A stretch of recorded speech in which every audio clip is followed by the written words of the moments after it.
Metamorphosis by Franz Kafka. Brought to you by worldclassaudiobooks.com. One morning, when Gregor Samsa woke from troubled dreams, he found himself transformed in his bed into a horrible vermin. He lay on his armor-like back, and if he lifted his head a little, he could see his brown belly, slightly domed and divided by arches into stiff sections. The bedding was hardly able to cover it, and seemed ready to slide off any moment. His many legs, pitifully thin compared with the size of the rest of him, waved about helplessly as he looked. "What's happened to me?" he thought. It wasn't a dream. His room, a proper human room, although a little too small, lay peacefully between its four familiar walls. A collection of textile samples lay spread out on the table. Samsa was a traveling salesman, and above it there hung a picture that he had recently cut out of an illustrated magazine and housed in a nice gilded frame. It showed a lady fitted out with a fur hat and fur boa who sat upright, raising a heavy fur muff that covered the whole of her lower arm towards the viewer. Gregor then turned to look out the window at the dull weather. Drops of rain could be heard hitting the pane, which made him feel quite sad. How about if I sleep a little bit longer and forget all this nonsense, he thought. But that was something he was unable to do, because he was used to sleeping on his right, and in his present state couldn't get into that position. However hard he threw himself onto his right, he always rolled back to where he was. He must have tried it 100 times, shut his eyes so that he wouldn't have to look at the floundering legs, and only stopped when he began to feel a mild, dull pain there that he had never felt before. "Oh, God," he thought, "what a strenuous career it is that I've chosen. Traveling day in and day out. Doing business like this takes much more effort than doing your own business at home, and on top of that there's the curse of traveling. Worries about making train connections, bad and irregular food, contact with different people all the time, so that you can never get to know anyone or become friendly with them. It can all go to hell." He felt a slight itch up on his belly, pushed himself slowly up on his back towards the headboard so that he could lift his head better, found where the itch was, and saw that it was covered with lots of little white spots which he didn't know what to make of. And when he tried to feel the place with one of his legs, he drew it quickly back, because as soon as he touched it, he was overcome by a cold shudder. He slid back into his former position. "Getting up early all the time," he thought. "It makes you stupid. You've got to get enough sleep. Other traveling salesmen live a life of luxury. For instance, whenever I go back to the guest house during the morning to copy out the contract, these gentlemen are always still sitting there eating their breakfasts. I ought to just try that with my boss. I'd get kicked out on the spot. Who knows, maybe that would be the best thing for me. If I didn't have my parents to think about, I'd have given in my notice a long time ago. I'd have gone up to the boss and told him just what I think. Tell him everything I would. Let him know just what I feel. He'd fall right off his desk. And it's a funny sort of business to be sitting up there at your desk, talking down at your subordinates from up there, especially when you have to go right up close because the boss is hard of hearing. Well, there's still some hope. Once I've got the money together to pay off my parents' debt to him, another 5 or 6 years, I suppose, that's definitely what I'll do. That's when I'll make the big change. First of all, though, I've got to get up. My train leaves at 5. And he looked over at the alarm clock, ticking on the chest of drawers. God in heaven, he thought. It was 6:30, and the hands were quietly moving forwards. It was even later than 7:30, more like 7:15. Had the alarm clock not rung? He could see from the bed that it had been set for 4 o'clock as it should have been. It certainly must have rung. Yes, but was it possible to quietly sleep through that furniture-rattling noise? True, he had not slept peacefully, but probably all the more deeply because of that. What should he do now? The next train went at 7. If he were to catch that, he would have to rush like mad, and the collection of samples was still not packed, and he did not at all feel particularly fresh and lively. And even if he did catch the train, he would not avoid his boss's anger, as the office assistant would have been there to see the 5 o'clock train go. He would have to put in his report about Gregor's not being there a long time ago. The office assistant was the boss's man, spineless, and with no understanding. What about if he reported sick? But that would be extremely strained and suspicious, as in 15 years of service, Gregor had never once yet been ill. His boss would certainly come round with the doctor from the medical insurance company, accuse his parents of having a lazy son, and accept the doctor's recommendation not to make any claim, as the doctor believed that no one was ever ill, but that many were work-shy. And what's more, would he have been entirely wrong in this case? Gregor did, in fact, apart from excessive sleepiness after sleeping for so long, feel completely well, and even felt much hungrier than usual. He was still hurriedly thinking all this through, unable to decide to get out of bed, when the clock struck 7:15. There was a cautious knock at the door near his head. "Gregor," somebody called. It was his mother. "It's 7:15. Didn't you want to go somewhere?" That gentle voice! Gregor was shocked when he heard his own voice answering. It could hardly be recognized as the voice he had had before. As if from deep inside him, there was a painful and uncontrollable squeaking mixed in with it. The words could be made out at first, but then there was sort of an echo which made them unclear, leaving the hearer unsure whether he had heard properly or not.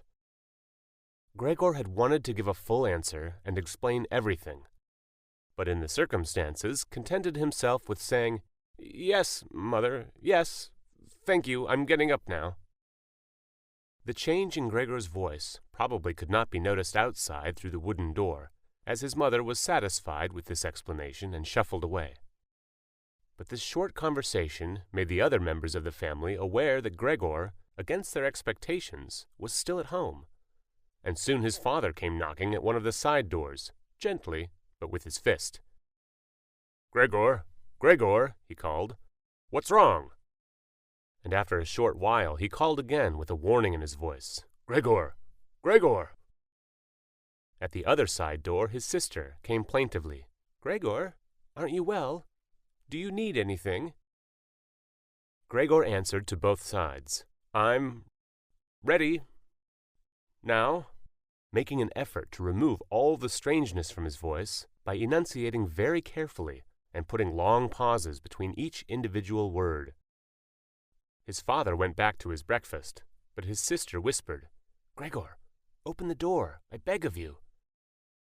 Gregor, however, had no thought of opening the door, and instead congratulated himself for his cautious habit acquired from his traveling of locking all doors at night, even when he was at home. The first thing he wanted to do was to get up in peace without being disturbed, to get dressed, and most of all to have his breakfast. Only then would he consider what to do next, as he was well aware that he would not bring his thoughts to any sensible conclusions by lying in bed. He remembered that he had often felt a slight pain in bed, perhaps caused by lying awkwardly, but that had always turned out to be pure imagination, and he wondered how his imaginings would slowly resolve themselves today. He did not have the slightest doubt that the change in his voice was nothing more than the first sign of a serious cold, which was an occupational hazard for traveling salesmen. It was a simple matter to throw off the covers. He only had to blow himself up a little, and they fell off by themselves. But it became difficult after that, especially as he was so exceptionally broad.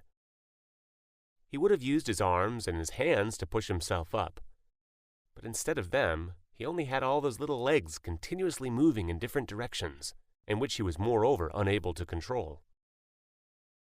If he wanted to bend one of them, then that was the first one that would stretch itself out, and if he finally managed to do what he wanted with that leg, all the others seemed to be set free and would move about painfully. "This is something that can't be done in bed," Gregor said to himself, "so don't keep trying to do it."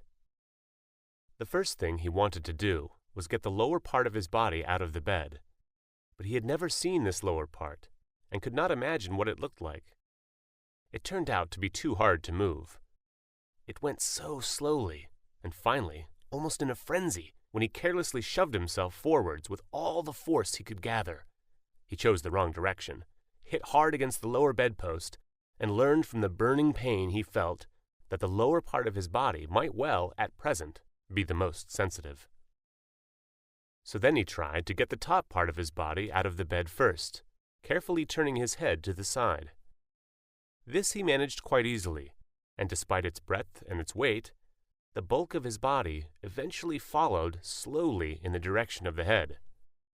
But when he had at last got his head out of the bed and into the fresh air, it occurred to him that if he let himself fall, it would be a miracle if his head were not injured. So he became afraid to carry on pushing himself forward the same way. And he could not knock himself out now at any price.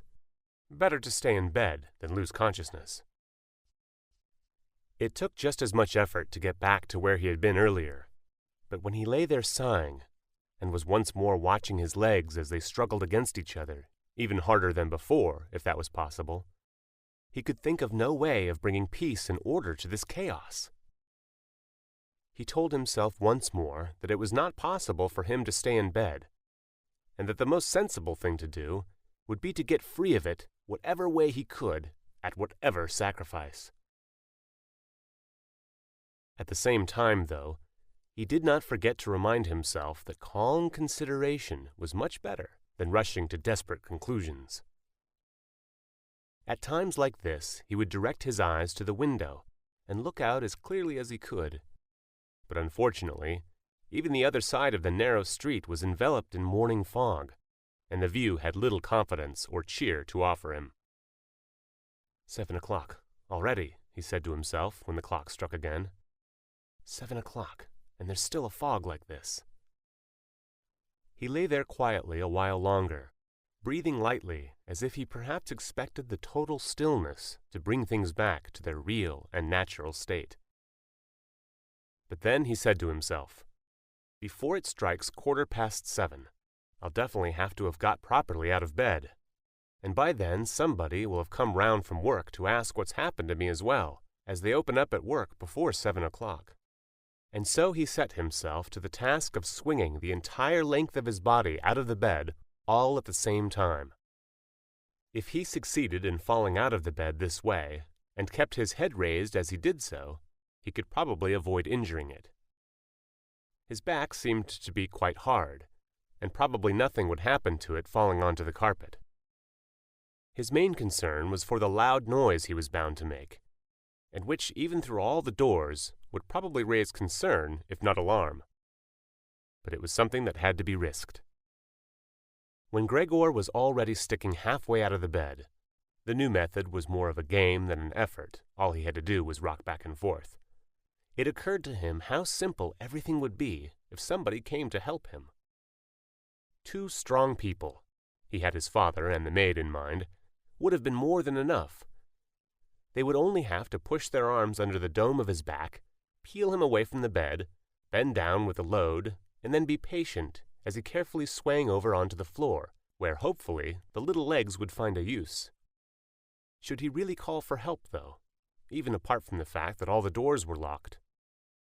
Despite the difficulty he was in, he could not suppress a smile at this thought. After a while, he had already moved so far across that it would have been hard for him to keep his balance if he rocked too hard. The time was now 7:10, and he would have to make a final decision very soon. Then there was a ring at the door of the flat. "That'll be someone from work," he said to himself, and froze very still, although his little legs only became all the more lively as they danced around. For a moment, everything remained quiet. "They're not opening the door," Gregor said to himself, caught in some nonsensical hope. But then, of course, the maid's firm steps went to the door as ever and opened it. Gregor only needed to hear the visitor's first words of greeting, and he knew who it was. the chief clerk himself. Why did Gregor have to be the only one condemned to work for a company where they immediately became highly suspicious at the slightest shortcoming? Were all employees, every one of them, louts? Was there not one of them who was faithful and devoted, who would go so mad with pangs of conscience that he couldn't get out of bed if he didn't spend at least a couple of hours in the morning on company business? Was it really not enough to let one of the trainees make enquiries, assuming enquiries were even necessary? Did the chief clerk have to come himself, and did they have to show the whole innocent family that this was so suspicious that only the chief clerk could be trusted to have the wisdom to investigate it? And more because these thoughts had made him upset than through any proper decision, he swung himself with all his force out of the bed. There was a loud thump. But it wasn't really a loud noise. His fall was softened a little by the carpet, and Gregor's back was also more elastic than he had thought, which made the sound muffled and not too noticeable. He had not held his head carefully enough, though, and hit it as he fell.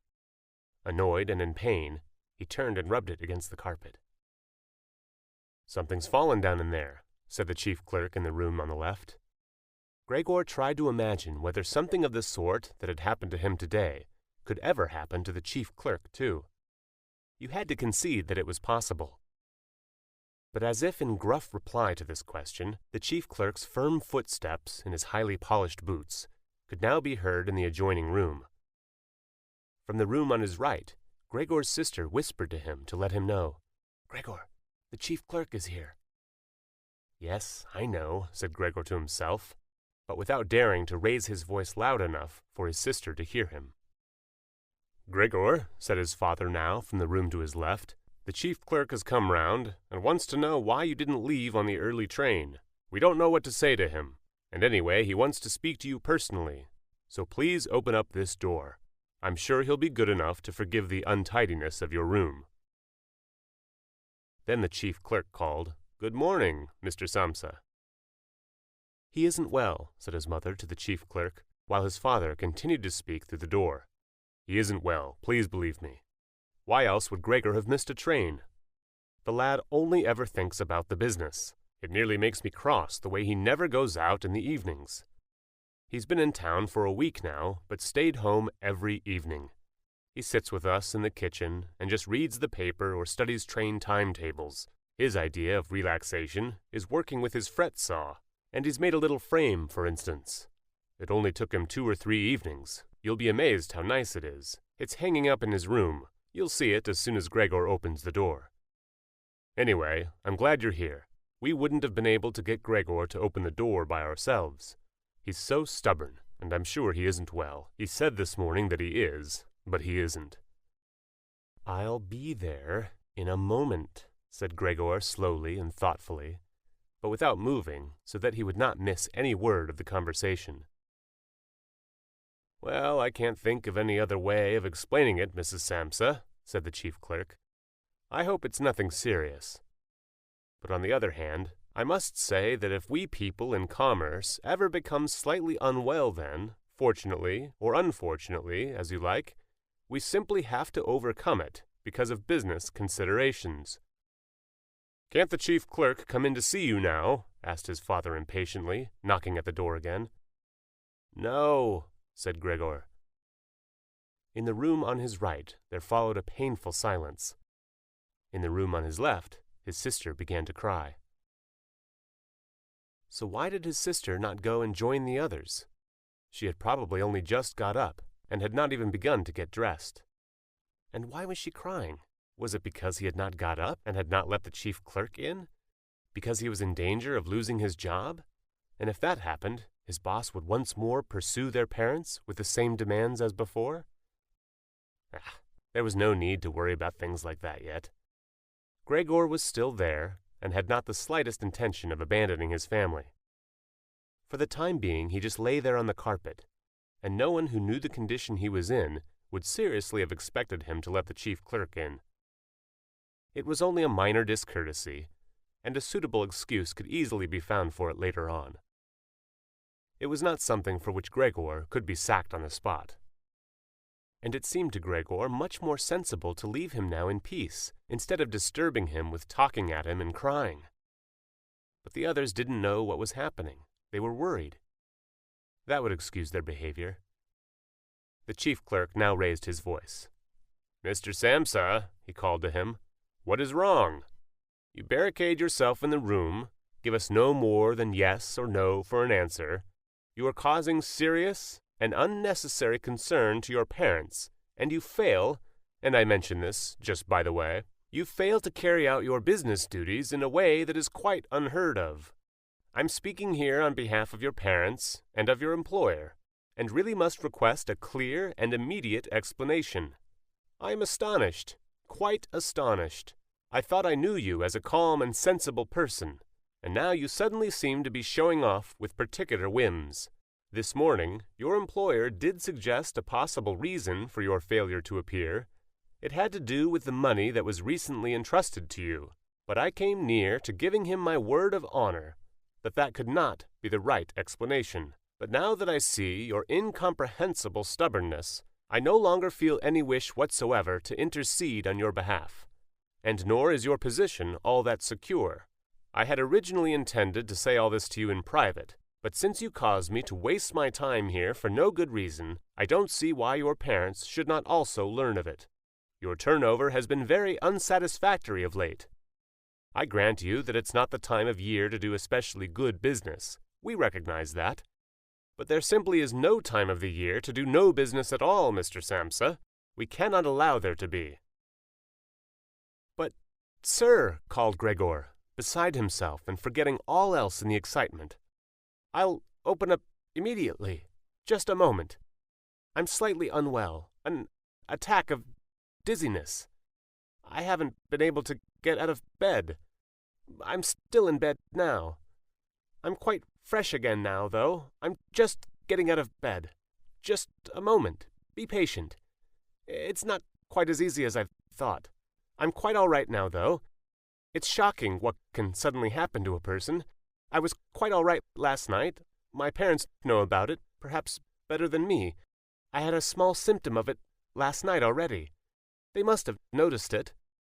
I don't know why I didn't let you know at work, but you always think that you can get over an illness without staying at home. Please, don't make my parents suffer. There's no basis for any of the accusations you're making. Nobody's ever said a word to me about any of these things. Maybe you haven't read the latest contracts I sent in. I'll set off with the 8 o'clock train as well. These few hours of rest have given me strength. You don't need to wait, sir. I'll be in the office soon after you. So please be good as to tell that to the boss and recommend me to him. And while Gregor gushed out these words, hardly knowing what he was saying, he made his way over to the chest of drawers. This was easily done, probably because of the practice he had already had in bed, where he now tried to get himself upright. He really did want to open the door, really did want to let them see him and to speak with the chief clerk. The others were being so insistent, and he was curious to learn what they would say when they caught sight of him. If they were shocked, then it would no longer be Gregor's responsibility, and he could rest.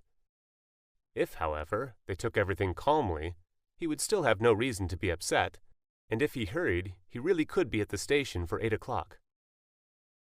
The first few times he tried to climb up on the smooth chest of drawers, he just slid down again. But he finally gave himself one last swing and stood there upright. The lower part of his body was in serious pain, but he no longer gave any attention to it. Now he let himself fall against the back of a nearby chair and held tightly to the edges of it with his little legs. By now he had also calmed down and kept quiet so that he could listen to what the chief clerk was saying. "Did you understand a word of all that?" the chief clerk asked his parents. "Surely he's not trying to make fools of us." "Oh, God," called his mother, who was already in tears. "He could be seriously ill, and we're making him suffer. Grete, Grete," she then cried. "Mother," his sister called from the other side. They communicated across Gregor's room. "You'll have to go for the doctor straight away. Gregor is ill. Quick, get the doctor. Did you hear the way Gregor spoke just now?" "That was the voice of an animal," said the chief clerk, with a calmness that was in contrast with his mother's screams. "Anna, Anna," his father called into the kitchen through the entrance hall, clapping his hands. "Get a locksmith here now." And the two girls, their skirts swishing, immediately ran out through the hall, wrenching open the front door of the flat as they went. How had his sister managed to get dressed so quickly? There was no sound of the door banging shut again. They must have left it open. People often do in homes where something awful has happened. Gregor, in contrast, had become much calmer. So they couldn't understand his words anymore, although they seemed clear enough to him, clearer than before. Perhaps his ears had become used to the sound. They had realized, though, that there was something wrong with him, and were ready to help. The first response to this situation had been confident and wise, and that made him feel better. He felt that he had been drawn back in among people, and from the doctor and the locksmith he expected great and surprising achievements, although he did not really distinguish one from the other. Whatever was said next would be crucial, so, in order to make his voice as clear as possible, he coughed a little, but taking care to do this not too loudly, as even this might well sound different from the way that a human coughs, and he was no longer sure he could judge this for himself. Meanwhile, it had become very quiet in the next room. Perhaps his parents were sat at the table, whispering with the chief clerk, or perhaps they were all pressed against the door and listening. Gregor slowly pushed his way over to the door with the chair. Once there, he let go of it, and threw himself onto the door, holding himself upright against it, using the adhesive on the tips of his legs. He rested there a little while to recover from the effort involved, and then set himself to the task of turning the key in the lock with his mouth. He seemed, unfortunately, to have no proper teeth. How was he, then, to grasp the key? But the lack of teeth was, of course, made up for with a very strong jaw. Using the jaw, he really was able to start turning the key, ignoring the fact that it must have been causing some kind of damage, as brown fluid came from his mouth, flowed over the key, and dripped onto the floor. "Listen," said the chief clerk in the next room. "He's turning the key." Gregor was greatly encouraged by this. But they all should have kept calling to him, his father and his mother too. "Well done, Gregor," they should have cried. "Keep at it. Keep hold of the lock." And with the idea that they were all excitedly following his efforts, he bit on the key with all his strength, paying no attention to the pain he was causing himself. As the key turned round, he turned around the lock with it, only holding himself upright with his mouth, and hung on to the key or pushed it down again with the whole weight of his body as needed. The clear sound of the lock as it snapped back was Gregor's sign that he could break his concentration, and as he regained his breath he said to himself, "So, I didn't need the locksmith after all." Then he lay his head on the handle of the door to open it completely. Because he had to open the door in this way, it was already wide open before he could be seen. He had first to slowly turn himself around one of the double doors, and he had to do it very carefully if he did not want to fall flat on his back before entering the room. He was still occupied with this difficult movement, unable to pay attention to anything else, when he heard the chief clerk exclaim aloud, "Oh!" which sounded like the soughing of the wind. Now he only saw him. He was the nearest to the door, his hand pressed against his open mouth, and slowly retreating as if driven by a steady and invisible force. Gregor's mother, her hair still disheveled from the bed despite the chief clerk's being there, looked at his father. Then she unfolded her arms, took 2 steps forward towards Gregor, and sank down onto the floor into her skirts that spread themselves out around her as her head disappeared down onto her breast. His father looked hostile and clenched his fists as if wanting to knock Gregor back into his room. Then he looked uncertainly round the living room, covered his eyes with his hands, and wept so that his powerful chest shook. So Gregor did not go into the room, but leant against the inside of the other door, which was still held bolted in place. In this way, only half of his body could be seen, along with his head above it, which he leant over to one side as he peered out at the others. Meanwhile, the day had become much lighter.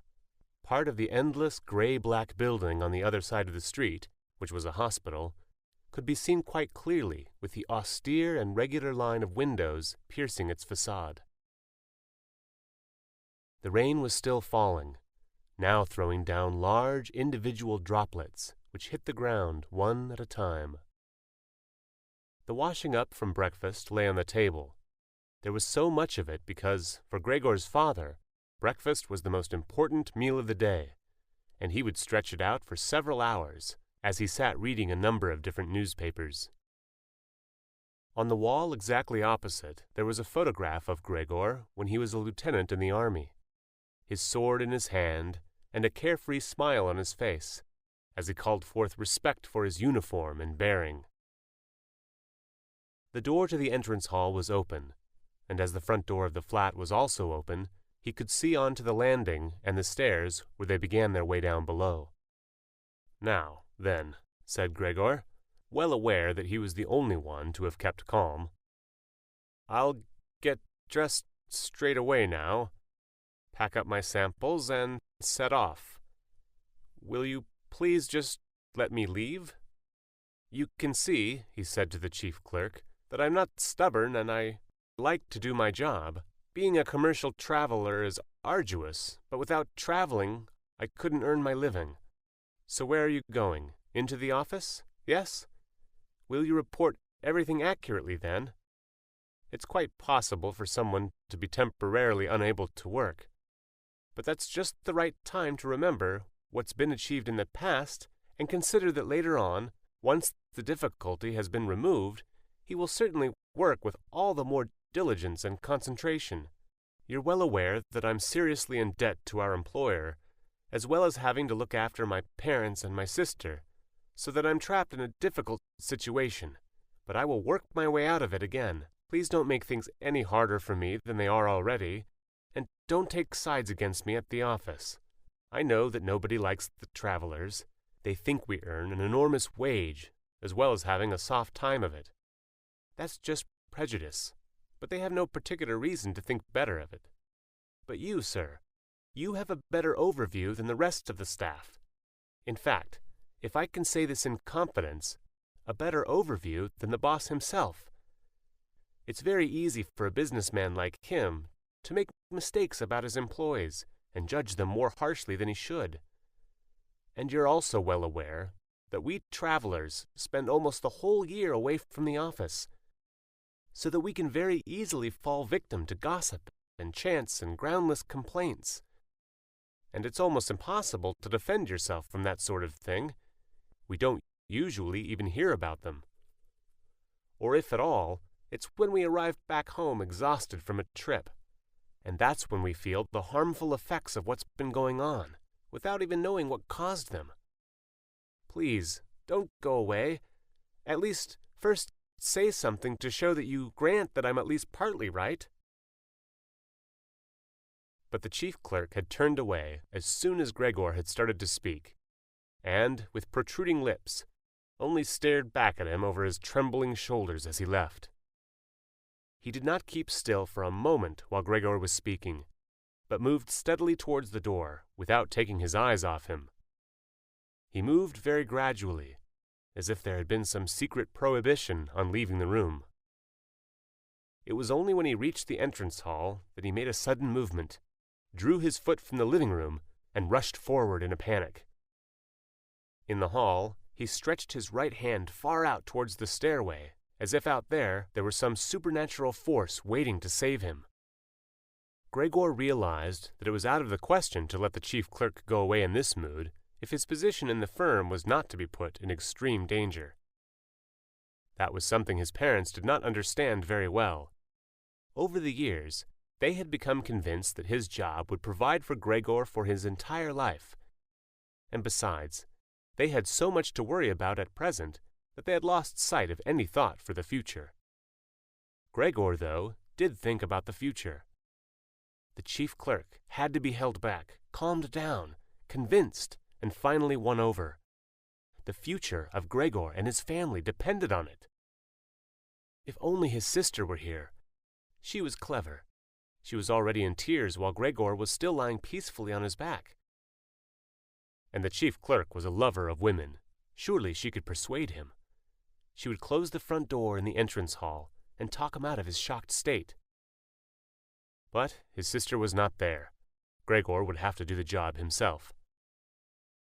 And without considering that he was still not familiar with how well he could move about in his present state, or that his speech still might not, or probably would not, be understood, he let go of the door, pushed himself through the opening, tried to reach the chief clerk on the landing, who, ridiculously, was holding on to the banister with both hands. But Gregor fell over immediately, and, with a little scream as he sought something to hold on to, landed on his numerous little legs. Hardly had that happened than, for the first time that day, he began to feel all right with his body. The little legs had the solid ground under them. To his pleasure, they did exactly as he told them. They were even making the effort to carry him where he wanted to go, and he was soon believing that all his sorrows would finally be at an end. He held back the urge to move, but swayed from side to side as he crouched there on the floor. His mother was not far away in front of him and seemed, at first, quite engrossed in herself, but then suddenly jumped up with her arms outstretched and her fingers spread, shouting, "Help, for pity's sake, help!" The way she held her head suggested that she wanted to see Gregor better, but the unthinking way she was hurrying backwards showed that she did not. She had forgotten that the table was behind her with all the breakfast things on it. When she reached the table, she sat quickly down on it without knowing what she was doing, without even seeming to notice that the coffee pot had been knocked over, and a gush of coffee was pouring down onto the carpet.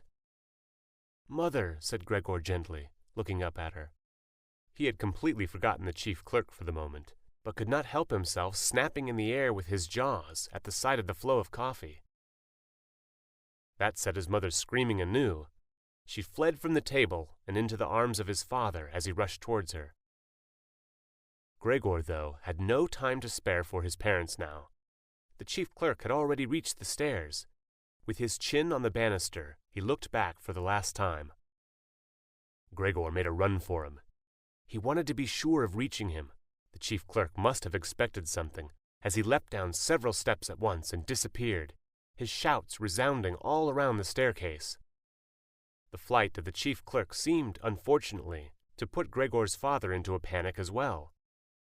Until then, he had been relatively self-controlled, but now, instead of running after the chief clerk himself, or at least not impeding Gregor as he ran after him, Gregor's father seized the chief clerk's stick in his right hand. The chief clerk had left it behind on a chair, along with his hat and overcoat, picked up a large newspaper from the table with his left, and used them to drive Gregor back into his room, stamping his foot at him as he went.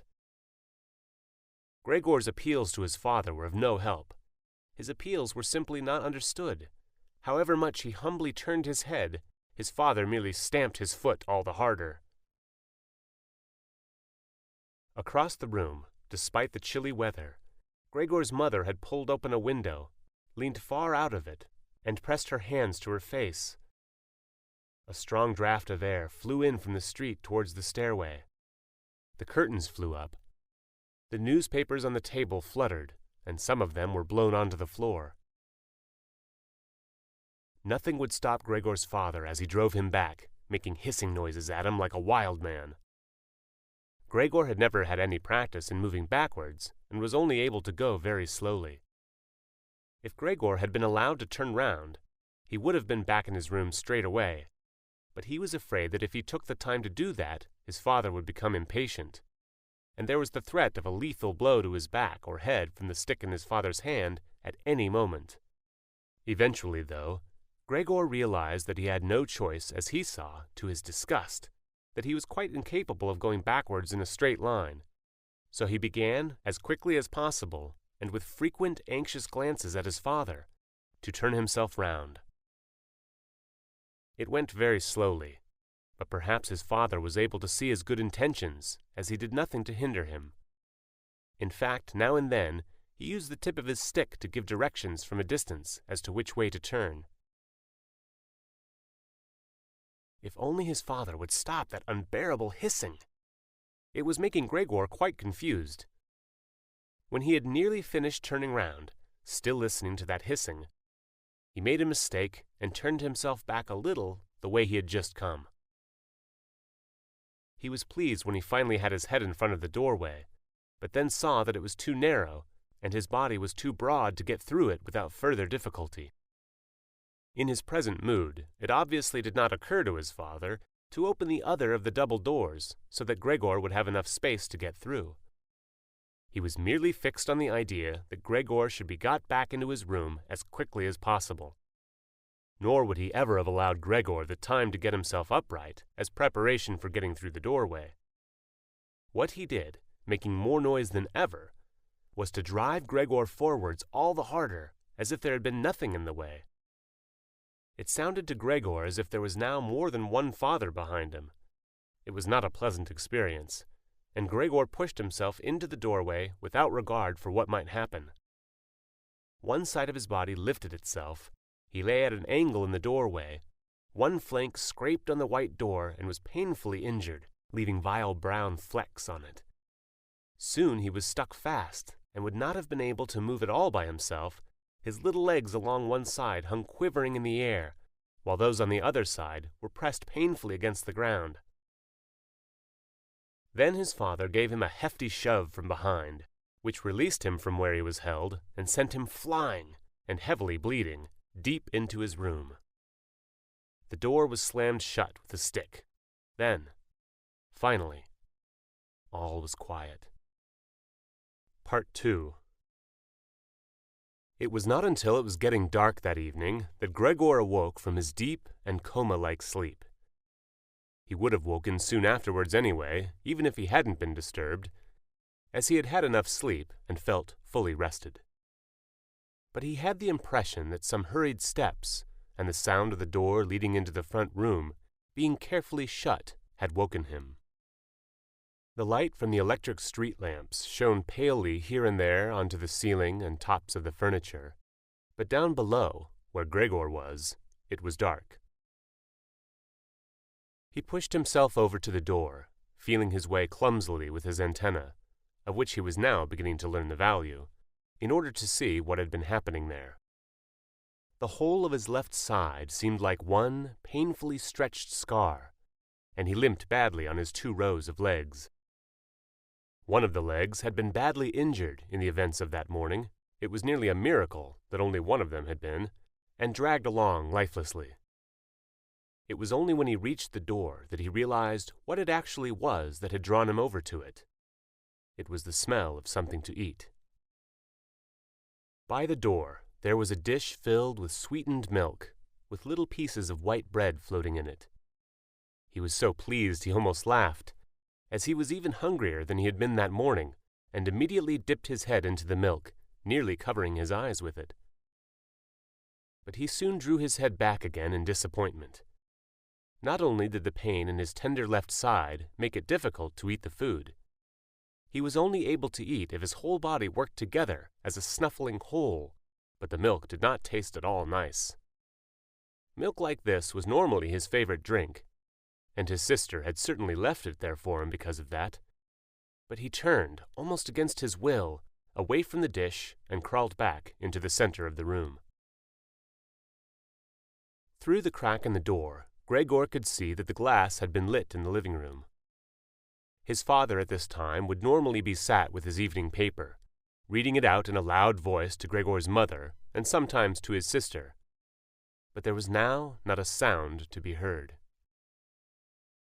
Gregor's sister would often write and tell him about this reading, but maybe his father had lost the habit in recent times. It was so quiet all around, too, even though there must have been somebody in the flat. What a quiet life it is the family leads, said Gregor to himself, and gazing into the darkness, felt a great pride that he was able to provide a life like that in such a nice home for his sister and parents.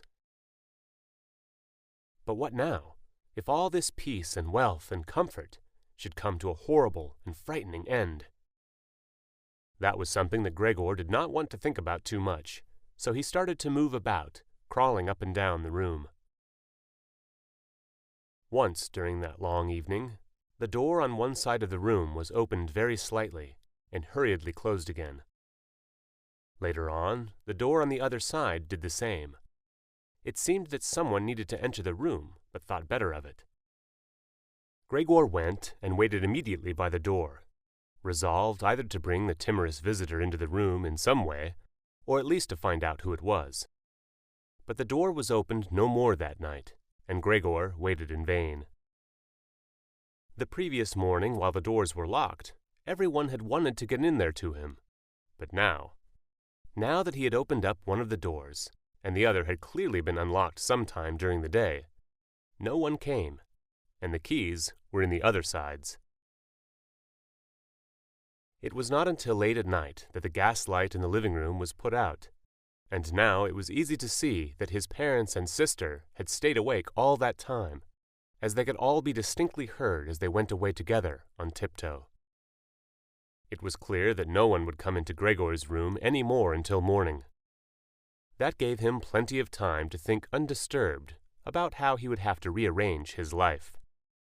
For some reason, the tall, empty room where he was forced to remain made him feel uneasy as he lay there flat on the floor, even though he had been living in it for 5 years. Hardly aware of what he was doing, other than a slight feeling of shame, he hurried under the couch. It pressed down on his back a little, and he was no longer able to lift his head, but nonetheless felt immediately at ease, and his only regret was that his body was too broad to get it all underneath. He spent the whole night there. Some of the time he passed in a light sleep, although he frequently woke from it in alarm because of his hunger. And some of the time was spent in worries and vague hopes which, however, always led to the same conclusion. For the time being, he must remain calm. He must show patience and the greatest consideration, so that his family could bear the unpleasantness that he, in his present condition, was forced to impose on them. Gregor soon had the opportunity to test the strength of his decisions, as early the next morning, almost before the night had ended, his sister, nearly fully dressed, opened the door from the front room and looked anxiously in. She did not see him straight away, but when she did notice him under the couch — he had to be somewhere, for God's sake, he couldn't have flown away — she was so shocked that she lost control of herself and slammed the door shut again from outside. But she seemed to regret her behavior, as she opened the door again and straightway came in on tiptoe, as if entering the room of someone seriously ill or even of a stranger. Gregor had pushed his head forward, right to the edge of the couch, and watched her.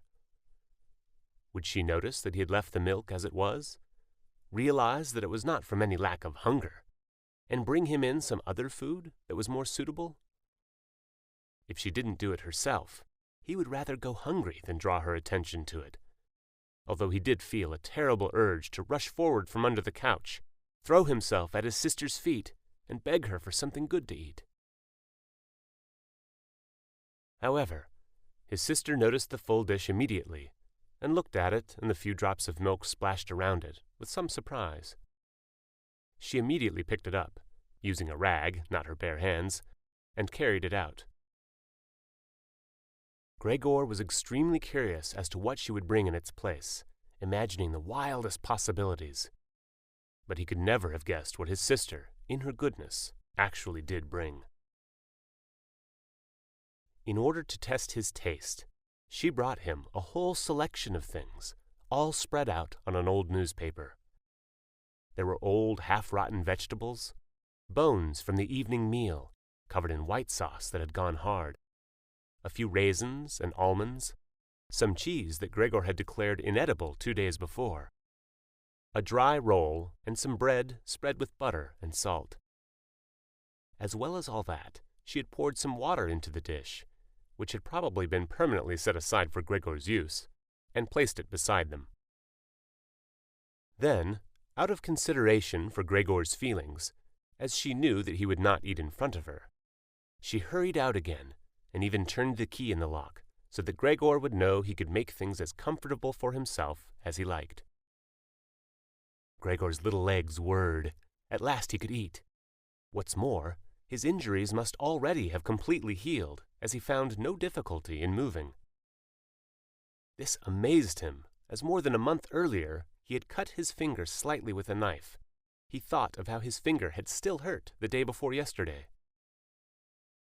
Am I less sensitive than I used to be? He thought, and was already sucking greedily at the cheese, which had immediately, almost compellingly, attracted him much more than the other foods on the newspaper. Quickly, one after another, his eyes watering with pleasure, he consumed the cheese, the vegetables, and the sauce. The fresh foods, on the other hand, he didn't like at all, and even dragged the things he did want to eat a little away from them because he couldn't stand the smell. Long after he had finished eating and lay lethargic in the same place, his sister slowly turned the key in the lock as a sign to him that he should withdraw. He was immediately startled, although he had been half asleep, and he hurried back under the couch. But he needed great self-control to stay there, even for the short time that his sister was in the room, as eating so much food had rounded out his body a little, and he could hardly breathe in that narrow space. Half suffocating, he watched with bulging eyes as his sister unselfconsciously took a broom and swept up the leftovers, mixing them in with the food he had not even touched at all, as if it could not be used any more. She quickly dropped it all into a bin, closed it with its wooden lid, and carried everything out. She had hardly turned her back before Gregor came out again from under the couch and stretched himself. This was how Gregor received his food each day now, once in the morning while his parents and the maid were asleep, and the second time after everyone had eaten their meal at midday, as his parents would sleep for a little while then as well, and Gregor's sister would send the maid away on some errand. Gregor's father and mother certainly did not want him to starve either, but perhaps it would have been more than they could stand to have any more of his experience of his feeding than being told about it, and perhaps his sister wanted to spare them what distress she could, as they were indeed suffering enough. It was impossible for Gregor to find out what they had told the doctor and the locksmith that first morning to get them out of the flat, as nobody could understand him. Nobody, not even his sister, thought that he could understand them, so he had to be content to hear his sister's sighs and appeals to the saints as she moved about his room. It was only later, when she had become a little more used to everything — there was, of course, no question of her ever becoming fully used to the situation — that Gregor would sometimes catch a friendly comment, or at least a comment that could be construed as friendly. "He's enjoyed his dinner today," she might say when she had diligently cleared away all the food left for him, or if he left most of it, which slowly became more and more frequent, she would often say, sadly, "Now everything's just been left there again." Although Gregor wasn't able to hear any news directly, he did listen to much of what was said in the next rooms, and whenever he heard anyone speaking, he would scurry straight to the appropriate door and press his whole body against it.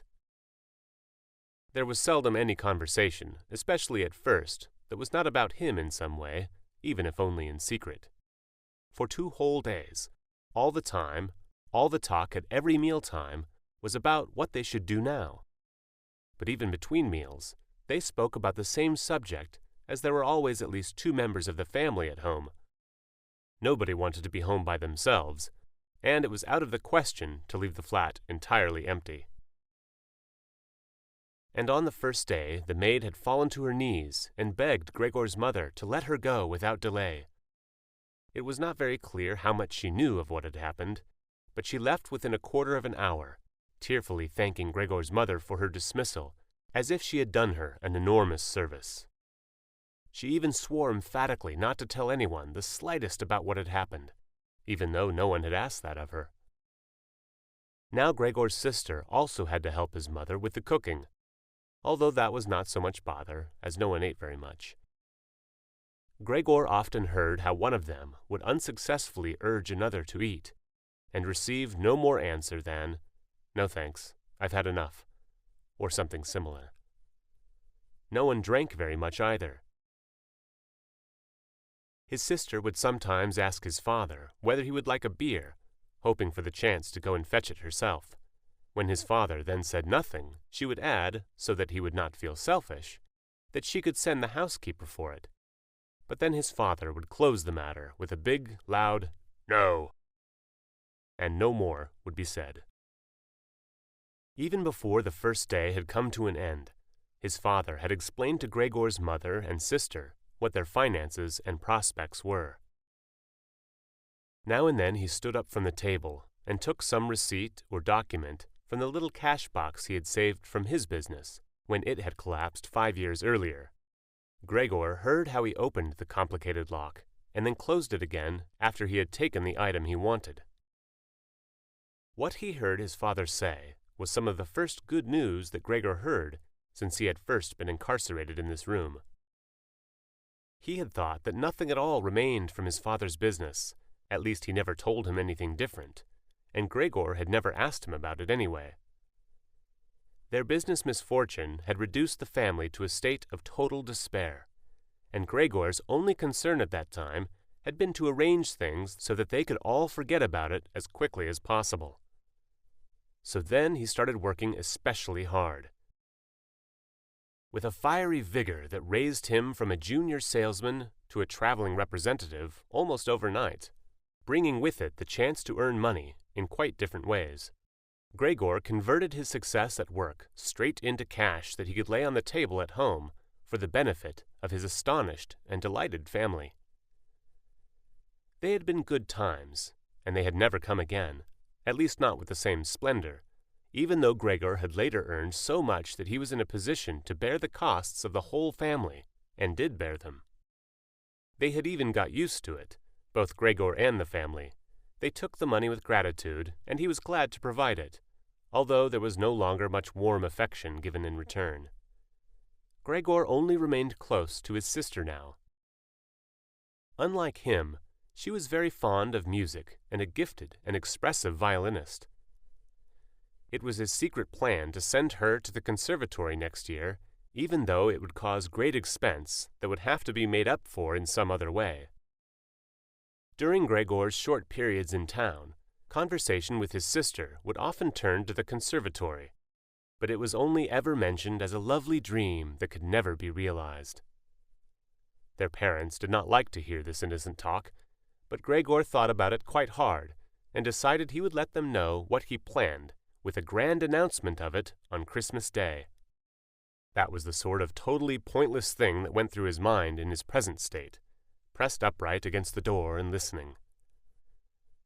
There were times when he simply became too tired to continue listening, when his head would fall wearily against the door, and he would pull it up again with a start, as even the slightest noise he caused would be heard next door, and they would all go silent. "What's that he's doing now?" his father would say after a while, clearly having gone over to the door, and only then would the interrupted conversation slowly be taken up again. When explaining things, his father repeated himself several times, partly because it was a long time since he had been occupied with these matters himself, and partly because Gregor's mother did not understand everything the first time. From these repeated explanations, Gregor learned, to his pleasure, that despite all their misfortunes, there was still some money available from the old days. It was not a lot, but it had not been touched in the meantime, and some interest had accumulated. Besides that, they had not been using up all the money that Gregor had been bringing home every month, keeping only a little for himself, so that too had been accumulating. Behind the door, Gregor nodded with enthusiasm in his pleasure at this unexpected thrift and caution. He could actually have used this surplus money to reduce his father's debt to his boss, and the day when he could have freed himself from that job would have come much closer. But now it was certainly better the way his father had done things. This money, however, was certainly not enough to enable the family to live off the interest. It was enough to maintain them for, perhaps, 1 or 2 years, no more. That's to say, it was money that should not really be touched, but set aside for emergencies. Money to live on had to be earned.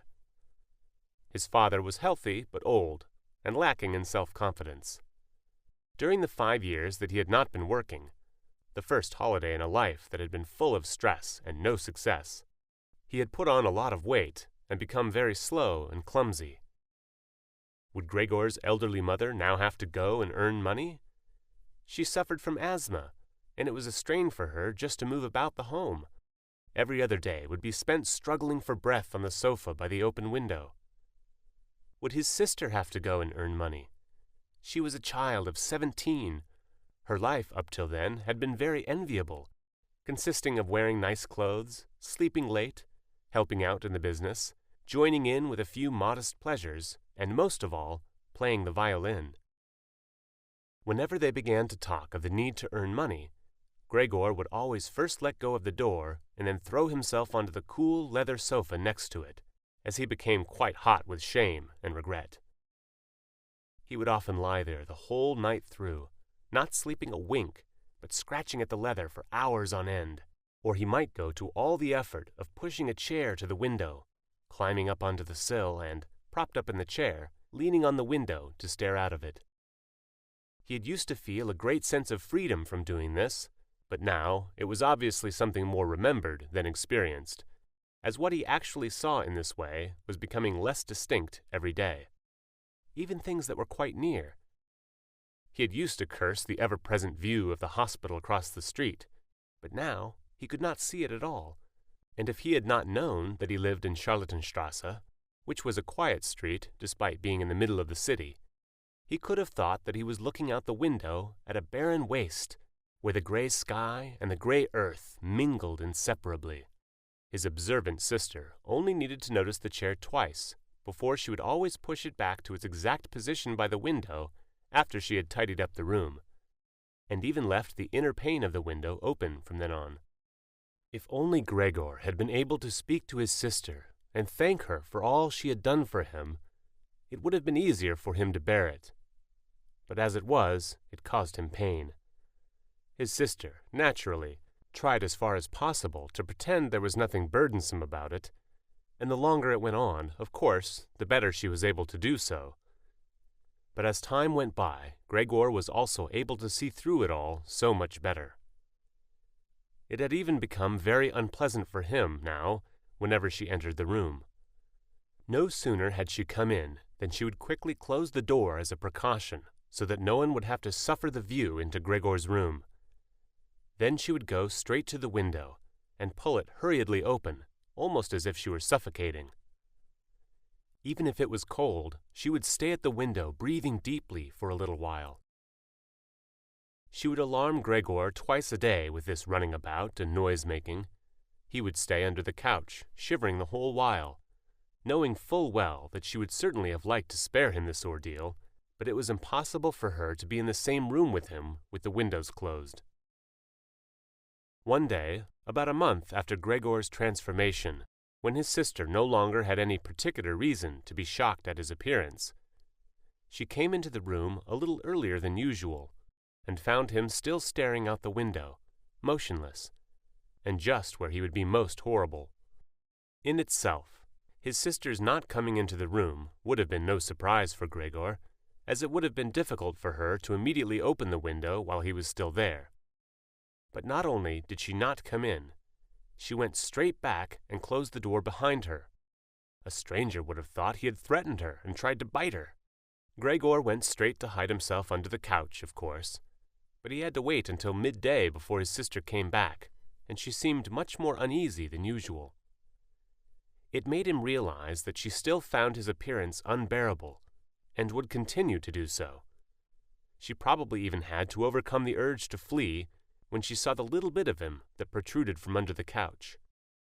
One day, in order to spare herself even this sight, he spent 4 hours carrying the bedsheet over to the couch on his back, and arranged it so that he was completely covered, and his sister would not be able to see him even if she bent down.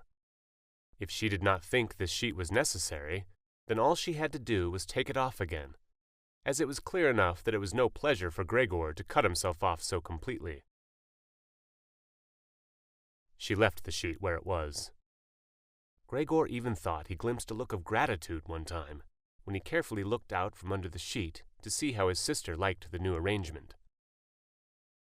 For the first 14 days, Gregor's parents could not bring themselves to come into the room to see him.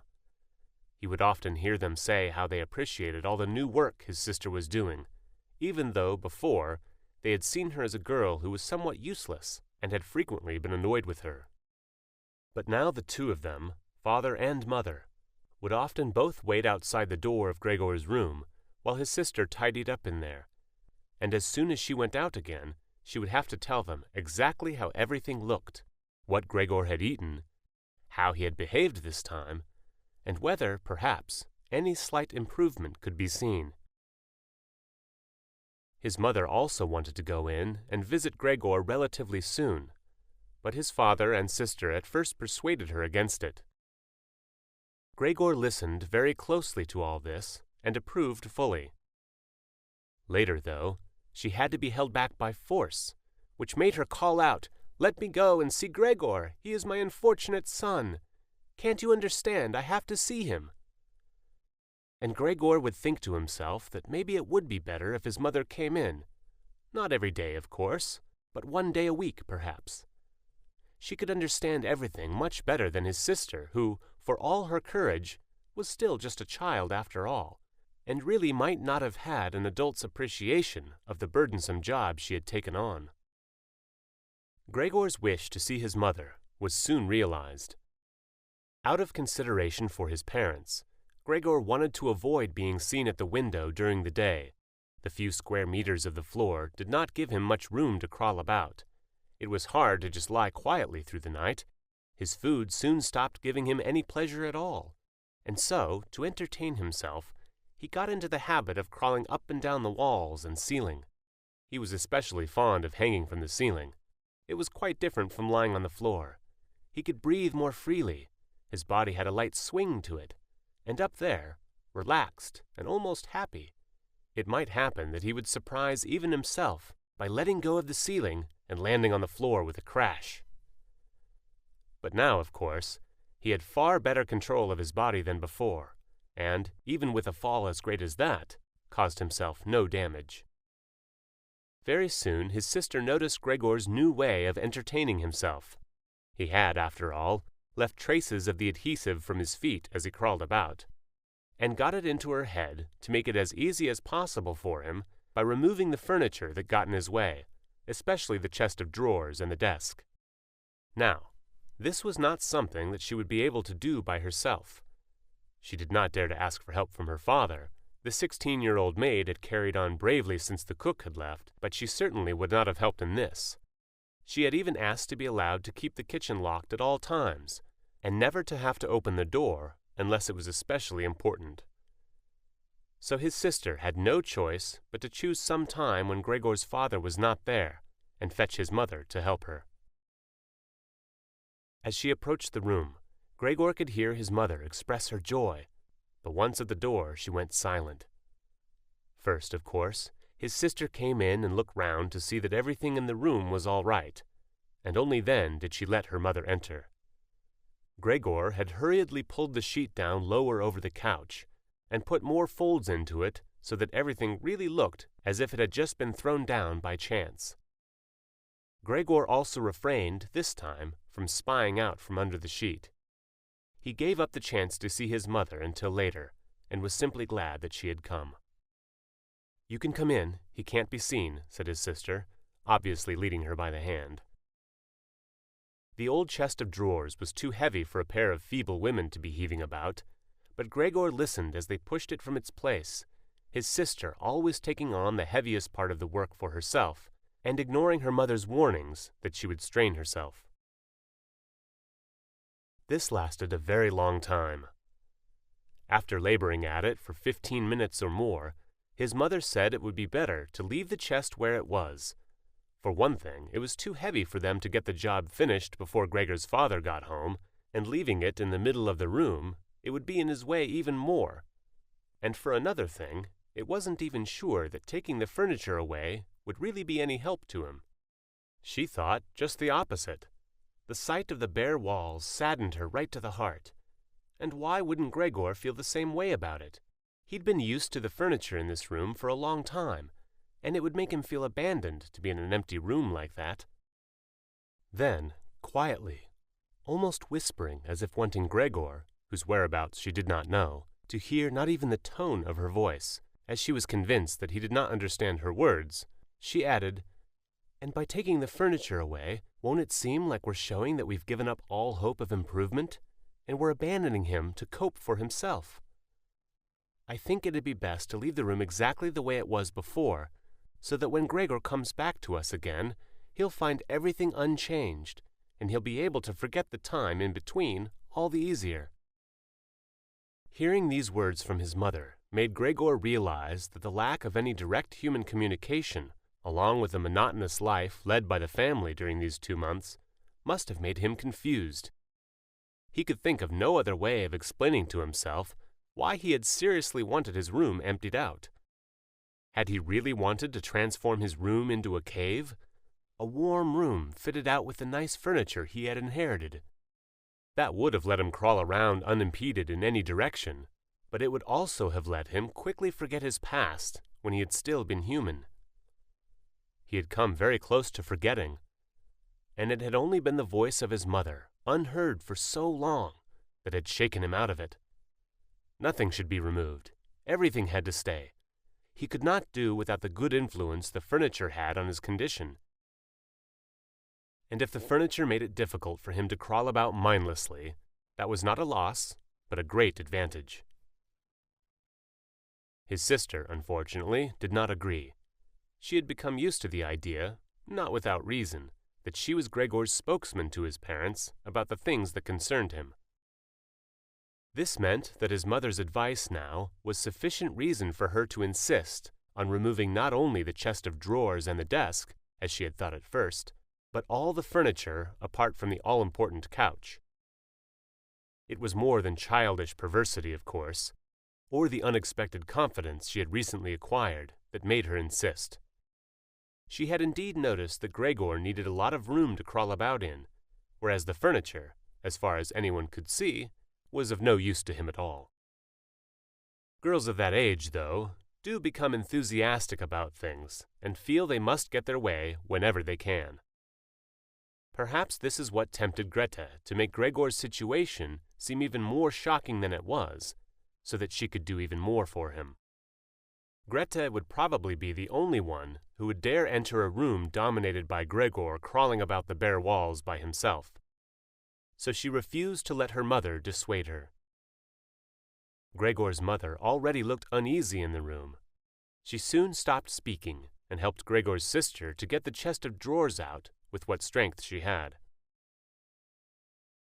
The chest of drawers was something that Gregor could do without if he had to, but the writing desk had to stay. Hardly had the two women pushed the chest of drawers, groaning, out of the room, than Gregor poked his head out from under the couch to see what he could do about it. He meant to be as careful and as considerate as he could, but unfortunately, it was his mother who came back first, while Greta, in the next room, had her arms round the chest, pushing and pulling at it from side by herself, without, of course, moving it an inch. His mother was not used to the sight of Gregor. He might have made her ill, so Gregor hurried backwards to the far end of the couch. In his startlement, though, he was not able to prevent the sheet at its front from moving a little. It was enough to attract his mother's attention. She stood very still, remained there a moment, and then went back out to Greta. Gregor kept trying to assure himself that nothing unusual was happening. It was just a few pieces of furniture being moved after all, but he soon had to admit that the women going to and fro, their little calls to each other, the scraping of the furniture on the floor, all of these things made him feel as if he were being assailed from all sides. With his head and legs pulled in against him and his body pressed to the floor, he was forced to admit to himself that he could not stand all of this much longer. They were emptying his room out, taking away everything that was dear to him. They had already taken out the chest containing his fret saw and other tools. Now they threatened to remove the writing desk, with its place clearly worn into the floor, the desk where he had done his homework as a business trainee at high school, even while he had been at infant school. He really could not wait any longer to see whether the two women's intentions were good. He had nearly forgotten they were there anyway, as they were now too tired to say anything while they worked, and he could only hear their feet as they stepped heavily on the floor. So, while the women were leant against the desk in the other room catching their breath, he sallied out, changed direction 4 times, not knowing what he should save first before his attention was suddenly caught by the picture on the wall, which was already denuded of everything else that had been on it, of the lady dressed in copious fur. He hurried up onto the picture and pressed himself against the glass. It held him firmly and felt good on his hot body. This picture, at least, now totally covered by Gregor, would certainly be taken away by no one. He turned his head to face the door into the living room so that he could watch the women when they came back. They had not allowed themselves a long rest and came back quite soon. Greta had put her arm around her mother and was nearly carrying her. "What shall we take now, then?" said Greta, and looked around. Her eyes met those of Gregor on the wall. Perhaps only because her mother was there, she remained calm, bent her face to her so that she would not look round, and said, albeit hurriedly and with a tremor in her voice, "Come on, let's go back in the living room for a while." Gregor could see what Greta had in mind. She wanted to take her mother somewhere safe and then chase him down from the wall. Well, she could certainly try it. He sat unyieldingly on his picture. He would rather jump at Greta's face. But Greta's words had made her mother quite worried. She stepped to one side, saw the enormous brown patch against the flowers of the wallpaper, and before she even realized it was Gregor that she saw, she screamed, "Oh God! Oh God!" Arms outstretched, she fell under the couch as if she had given up everything, and stayed there immobile. "Gregor!" shouted his sister, glowering at him and shaking her fist. This was the first word she had spoken to him directly since his transformation. She ran into the other room to fetch some kind of smelling salts to bring her mother out of her faint. Gregor wanted to help too. He could save his picture later, although he stuck fast to the glass and had to pull himself off by force. Then he, too, ran into the next room as if he could advise his sister like in the old days. But he had to just stand there behind her doing nothing. She was looking into various bottles. He startled her when she turned round. A bottle fell to the ground and broke. A splinter cut Gregor's face. Some kind of caustic medicine splashed all over him. Now, without delaying any longer, Greta took hold of all the bottles she could and ran with them to her mother. She slammed the door shut with her foot. So now Gregor was shut out from his mother, who, because of him, might be near to death. He could not open the door if he did not want to chase his sister away, and she had to stay with his mother.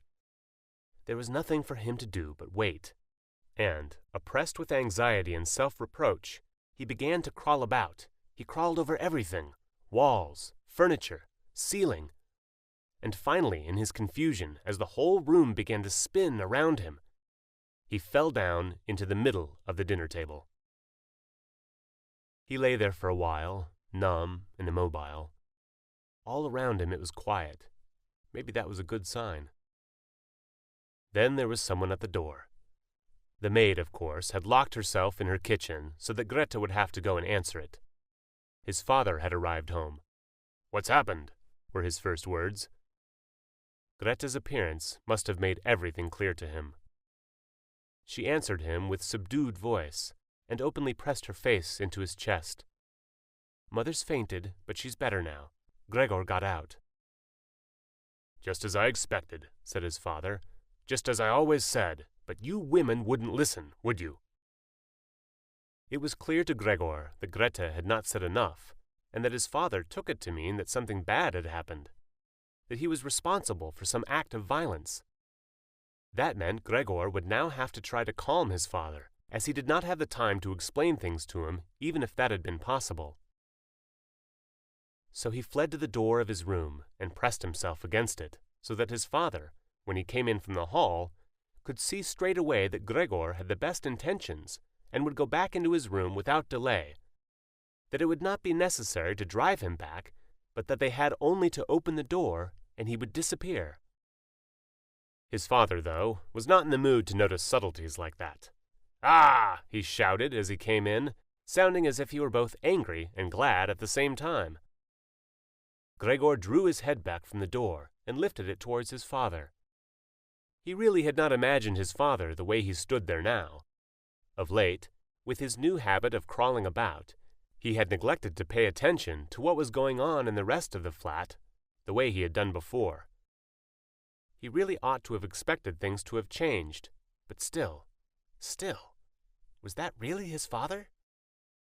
The same tired man who used to be laying there entombed in his bed when Gregor came back from his business trips, who would receive him sitting in the armchair in his nightgown when he came back in the evenings, who was hardly even able to stand up, but, as a sign of pleasure, would just raise his arms, and who, on the couple of times a year when they went out for a walk on a Sunday or public holiday, wrapped up tightly in his overcoat between Gregor and his mother, would always labor his way forward a little more slowly than them, who were already walking slowly for his sake, who would place his stick down carefully, and, if he wanted to say something, would invariably stop and gather his companions around him.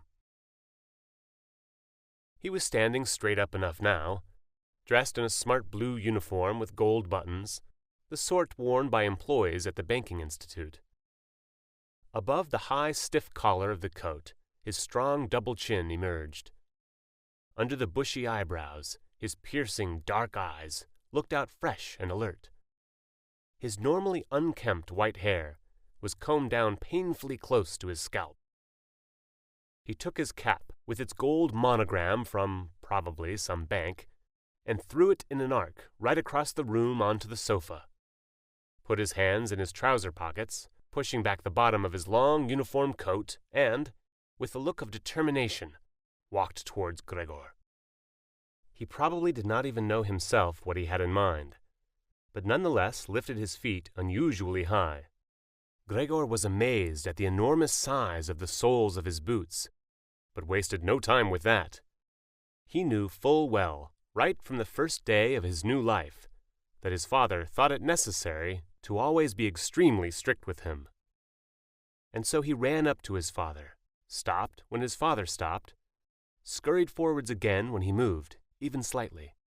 In this way they went round the room several times without any decisive happening, without even giving the impression of a chase, as everything went so slowly. Gregor remained all this time on the floor, largely because he feared his father might see it as especially provoking if he fled onto the wall or the ceiling. Whatever he did, Gregor had to admit that he certainly would not be able to keep up this running about for long. As for each step his father took, he had to carry out countless movements. He became noticeably short of breath. Even in his earlier life, his lungs had not been very reliable. Now, as he lurched about in his effort to muster all the strength he could for running, he could hardly keep his eyes open. His thoughts became too slow for him to think of any other way of saving himself than running. He almost forgot that the walls were there for him to use, although, here, they had been concealed behind carefully carved furniture full of notches and protrusions. Then, right beside him, lightly tossed, something flew down and rolled in front of him. It was an apple. Then another one immediately flew at him. Gregor froze in shock. There was no longer any point in running, as his father had decided to bombard him. He had filled his pockets with fruit from the bowl on the sideboard, and now, without even taking the time for careful aim, threw one apple after another. These little red apples rolled about on the floor, knocking into each other as if they had electric motors. An apple thrown without much force glanced against Gregor's back and slid off without doing any harm. Another one, however, immediately following it, hit squarely and lodged in his back. Gregor wanted to drag himself away, as if he could remove the surprising, the incredible pain by changing his position. But he felt as if nailed to the spot and spread himself out, all his senses in confusion. The last thing he saw was the door of his room being pulled open. His sister was screaming. His mother ran out in front of her in her blouse, as his sister had taken off some of her clothes after she fainted to make it easier for her to breathe. She ran to his father, her skirts unfastened, and sliding one after another to the ground. Stumbling over the skirts, she pushed herself to his father, her arms around him, uniting herself with him totally. Now Gregor lost his ability to see anything. Her hands behind his father's head, begging him to spare Gregor's life. Part 3. No one dared to remove the apple lodged in Gregor's flesh, so it remained there as a visible reminder of his injury. He had suffered it there for more than a month, and his condition seemed serious enough to remind even his father that Gregor, despite his current sad and revolting form, was a family member who could not be treated as an enemy. On the contrary, as a family there was a duty to swallow any revulsion for him and to be patient, just to be patient. Because of his injuries, Gregor had lost much of his mobility, probably permanently. He had been reduced to the condition of an ancient invalid, and it took him long, long minutes to crawl across his room. Crawling over the ceiling was out of the question. But this deterioration in his condition was fully, in his opinion, made up for by the door to the living room being left open every evening. He got into the habit of closely watching it for 1 or 2 hours before it was opened, and then, lying in the darkness of his room, where he could not be seen from the living room, he would watch the family in the light of the dinner table and listen to their conversation, with everyone's permission in a way, and thus quite differently from before. They no longer held the lively conversations of earlier times, of course, the ones that Gregor had always thought about with longing when he was tired and getting into the damp bed in some small hotel room. All of them were usually very quiet nowadays. Soon after dinner, his father would go to sleep in his chair. His mother and sister would urge each other to be quiet. His mother, bent deeply under the lamp, would sew fancy underwear for a fashion shop.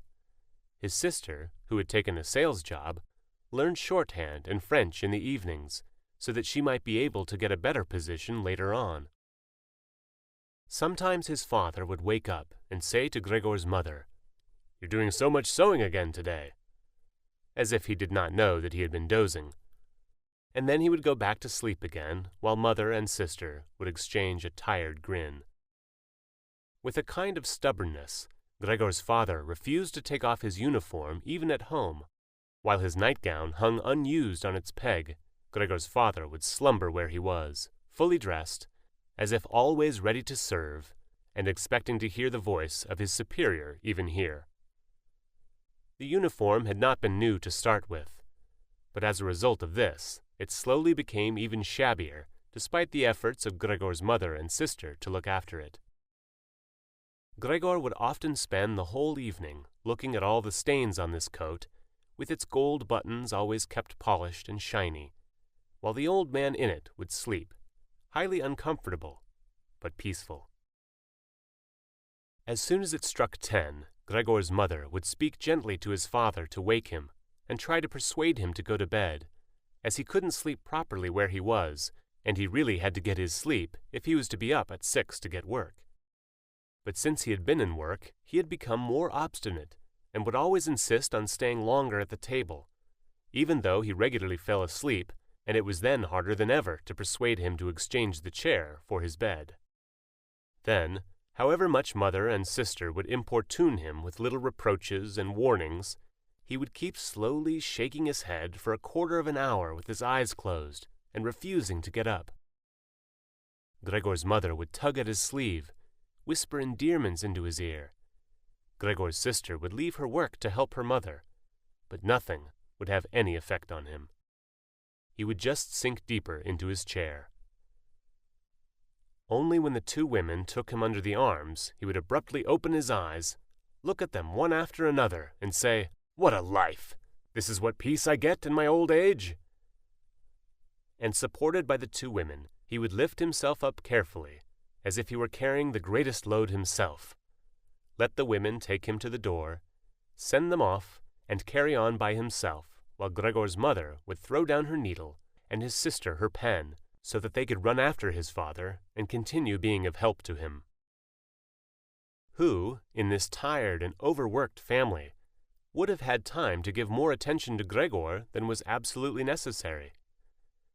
The household budget became even smaller, so now the maid was dismissed. An enormous, thick-boned charwoman with white hair that flapped around her head came every morning and evening to do the heaviest work.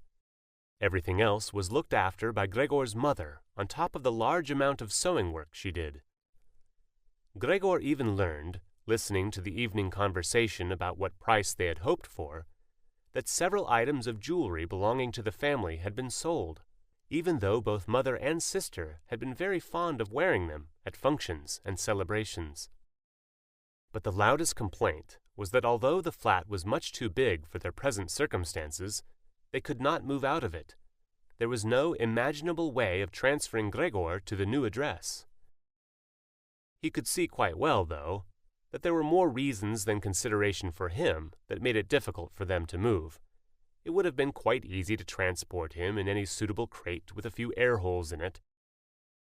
The main thing holding the family back from their decision to move was much more to do with their total despair and the thought that they had been struck with a misfortune unlike anything experienced by anyone else they knew or were related to. They carried out absolutely everything that the world expects from poor people. Gregor's father brought bank employees their breakfast.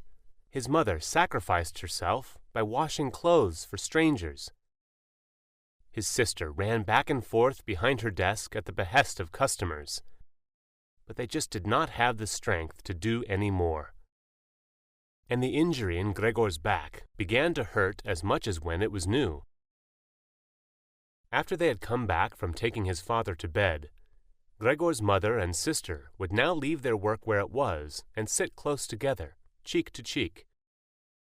His mother would point to Gregor's room and say, "Close that door, Greta." And then, when he was in the dark again, they would sit in the next room and their tears would mingle, or they would simply sit there staring dry-eyed at the table. Gregor hardly slept at all, either night or day. Sometimes he would think of taking over the family's affairs, just like before, the next time the door was opened.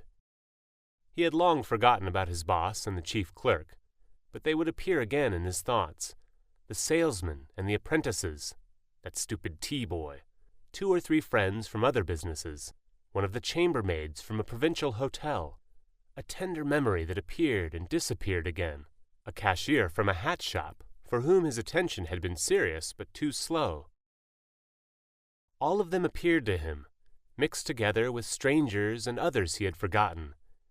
But instead of helping him and his family, they were all of them inaccessible, and he was glad when they disappeared.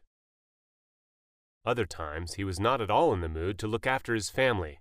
He was filled with simple rage about the lack of attention he was shown, and although he could think of nothing he would have wanted, he made plans of how he could get into the pantry, where he could take all the things he was entitled to, even if he was not hungry. Gregor's sister no longer thought about how she could please him, but would hurriedly push some food or other into his room with her foot before she rushed out to work in the morning and at midday. And in the evening she would sweep it away again with the broom, indifferent as to whether it had been eaten or, more often than not, had been left totally untouched. She still cleared up the room in the evening, but now she could not have been any quicker about it. Smears of dirt were left on the walls. Here and there were little balls of dust and filth. At first, Gregor went into one of the worst places when his sister arrived as a reproach to her, but he could have stayed there for weeks without his sister doing anything about it. She could see the dirt as well as he could, but she had simply decided to leave him to it. At the same time, she became touchy in a way that was quite new for her, and which everyone in the family understood. Cleaning up Gregor's room was for her and her alone. Gregor's mother did once thoroughly clean his room, and needed to use several bucketfuls of water to do it. Although that much dampness also made Gregor ill, and he lay flat on the couch, bitter and immobile. But his sister was to be punished still more for what she had done, as hardly had his sister arrived home in the evening Then she noticed the change in Gregor's room and, highly aggrieved, ran back into the living room where, despite her mother's raised and imploring hands, she broke into convulsive tears. Her father, of course, was startled out of his chair, and the two parents looked on astonished and helpless. Then they too became agitated. Gregor's father, standing to the right of his mother, accused her of not leaving the cleaning of Gregor's room to his sister. From her left, Gregors' sister screamed at her that she was never to clean Gregor's room again, while his mother tried to draw his father, who was beside himself with anger, into the bedroom. His sister, quaking with tears, thumped on the table with her small fists, and Gregor hissed in anger that no one had even thought of closing the door to save him the sight of this and all its noise. Gregors' sister was exhausted from going out to work, and looking after Gregor as she had done before was even more work for her. But even so, his mother ought certainly not to have taken her place. Gregor, on the other hand, ought not to be neglected. Now, though, the charwoman was here. This elderly widow, with a robust bone structure that made her able to withstand the hardest of things in her long life, wasn't really repelled by Gregor. Just by chance one day, rather than any real curiosity, she opened the door to Gregor's room and found herself face to face with him. He was taken totally by surprise. No one was chasing him, but he began to rush to and fro while she just stood there in amazement, with her hands crossed in front of her. From then on, she never failed to open the door slightly every evening and morning and look briefly in on him. At first she would call to him as she did so, with words that she probably considered friendly, such as, "Come on then, you old dung beetle," or "Look at the old dung beetle there." Gregor never responded to being spoken to in that way, but just remained where he was without moving, as if the door had never even been opened. If only they had told this charwoman to clean up his room every day, instead of letting her disturb him for no reason whenever she felt like it. One day, early in the morning, while a heavy rain struck the window panes, perhaps indicating that spring was coming, she began to speak to him in that way once again. Gregor was so resentful of it that he started to move toward her. He was slow and infirm, but it was like a kind of attack. Instead of being afraid, the charwoman just lifted up one of the chairs from near the door and stood there with her mouth open, clearly intending not to close her mouth until the chair in her hand had been slammed down into Gregor's back. "Aren't you coming any closer then?" she asked when Gregor turned around again, and she calmly put the chair back in the corner. Gregor had almost entirely stopped eating. Only if he happened to find himself next to the food that had been prepared for him, he might take some of it into his mouth to play with it, leave it there a few hours, and then, more often than not, spit it out again. At first he thought it was distress at the state of his room that stopped him from eating, but he had soon got used to the changes made there. They had got into the habit of putting things into this room that they didn't have room for anywhere else, and there were now many such things, as one of the rooms in the flat had been rented out to 3 gentlemen. These earnest gentlemen, all 3 of them had full beards, as Gregor learned peering through the crack in the door one day, were painfully insistent on things being tidy. This meant not only in their room, but, since they had taken a room in this establishment, in the entire flat, and especially in the kitchen. Unnecessary clutter was something they could not tolerate, especially if it was dirty. They had, moreover, brought most of their own furnishings and equipment with them. For this reason, many things had become superfluous, which, although they could not be sold, the family did not wish to discard. All these things found their way into Gregor's room. The dustbins from the kitchen found their way in there too. The charwoman was always in a hurry, and anything she couldn't use for the time being, she would just chuck in there. He, fortunately, would usually see no more than the object and the hand that held it. The woman most likely meant to fetch the things back out again when she had the time and opportunity, or to throw everything out in one go, but what actually happened was that they were left where they landed when they had first been thrown, unless Gregor made his way through the junk and moved it somewhere else. At first he moved it because, with no other room free where he could crawl about, he was forced to. But later on he came to enjoy it, although moving about in the way left him sad and tired to death, and he would remain immobile for hours afterwards. The gentleman who rented the room would sometimes take their evening meal at home in the living room that was used by everyone, and so the door to this room was often kept closed in the evening. But Gregor found it easy to give up having the door open.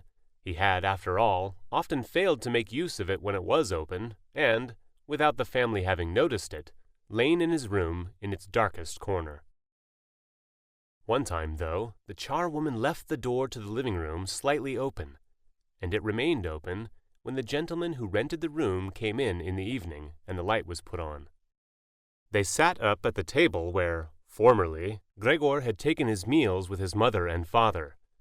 They unfolded the serviettes and picked up their knives and forks. Gregor's mother immediately appeared in the doorway with a dish of meat, and soon behind her came his sister with a dish piled high with potatoes. The food was steaming and filled the room with its smell. The gentlemen bent over the dishes set in front of them, as if they wanted to test the food before eating it, and the gentleman in the middle, who seemed to count as an authority for the other two, did indeed cut off a piece of meat while it was still in its dish, clearly wishing to establish whether it was sufficiently cooked, or whether it should be sent back to the kitchen. It was to his satisfaction, and Gregor's mother and sister, who had been looking on anxiously, began to breathe again and smiled. The family themselves ate in the kitchen. Nonetheless, Gregor's father came into the living room before he went into the kitchen, bowed once with his cap in his hand, and did his round of the table. The gentlemen stood as one and mumbled something into their beards. Then, once they were alone, they ate in near perfect silence. It seemed remarkable to Gregor that above all the various noises of eating their chewing teeth could still be heard, as if they had wanted to show Gregor that you need teeth in order to eat, and it was not possible to perform anything with jaws that are toothless, however nice they might be. "I'd like to eat something," said Gregor anxiously, "but not anything like they're eating.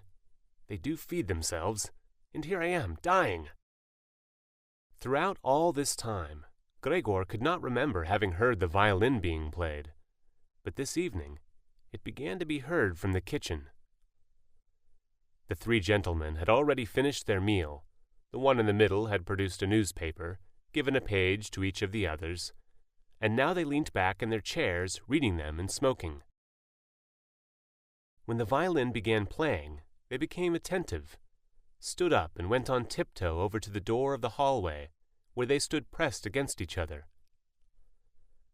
Someone must have heard them in the kitchen, as Gregor's father called out, "Is the playing perhaps unpleasant for the gentleman? We can stop it straight away." "On the contrary," said the middle gentleman, "would the young lady not like to come in and play for us here in the room, where it is, after all, much more cozy and comfortable?" "Oh yes, we'd love to," called back Gregor's father, as if he had been the violin player himself. The gentleman stepped back into the room and waited. Gregor's father soon appeared with the music stand, his mother with the music, and his sister with the violin. She calmly prepared everything for her to begin playing. His parents, who had never rented out a room before, and therefore showed an exaggerated courtesy towards the three gentlemen, did not even dare to sit on their own chairs. His father leant against the door with his right hand pushed in between two buttons on his uniform coat. His mother, though, was offered a seat by one of the gentlemen and sat, leaving the chair where the gentleman happened to have placed it, out of the way in a corner. His sister began to play. Father and mother paid close attention, one on each side, to the movements of her hands. Drawn in by the playing, Gregor had dared to come forward a little, and already had his head in the living room. Before, he had taken great pride in how considerate he was, but now it hardly occurred to him that he had become so thoughtless about the others. What's more, there was now all the more reason to keep himself hidden, as he was covered in the dust that lay everywhere in his room that flew up at the slightest movement. He carried threads, hairs, and remains of food about on his back and sides. He was much too indifferent to everything now to lay on his back and wipe himself on the carpet, like he used to do several times a day. And despite his condition, he was not too shy to move forward a little onto the immaculate floor of the living room. No one noticed him, though. The family was totally preoccupied with the violin playing. At first, the three gentlemen had put their hands in their pockets and come up far too close behind the music stand to look at all the notes being played, and they must have disturbed Gregors' sister, but soon, in contrast with the family, they withdrew back to the window with their heads sunk and talking to each other at half volume, and they stayed by the window while Gregors' father observed them anxiously. It really now seemed very obvious that they had expected to hear some beautiful or entertaining violin playing, but had been disappointed that they had had enough of the whole performance, and it was only now out of politeness that they allowed their peace to be disturbed.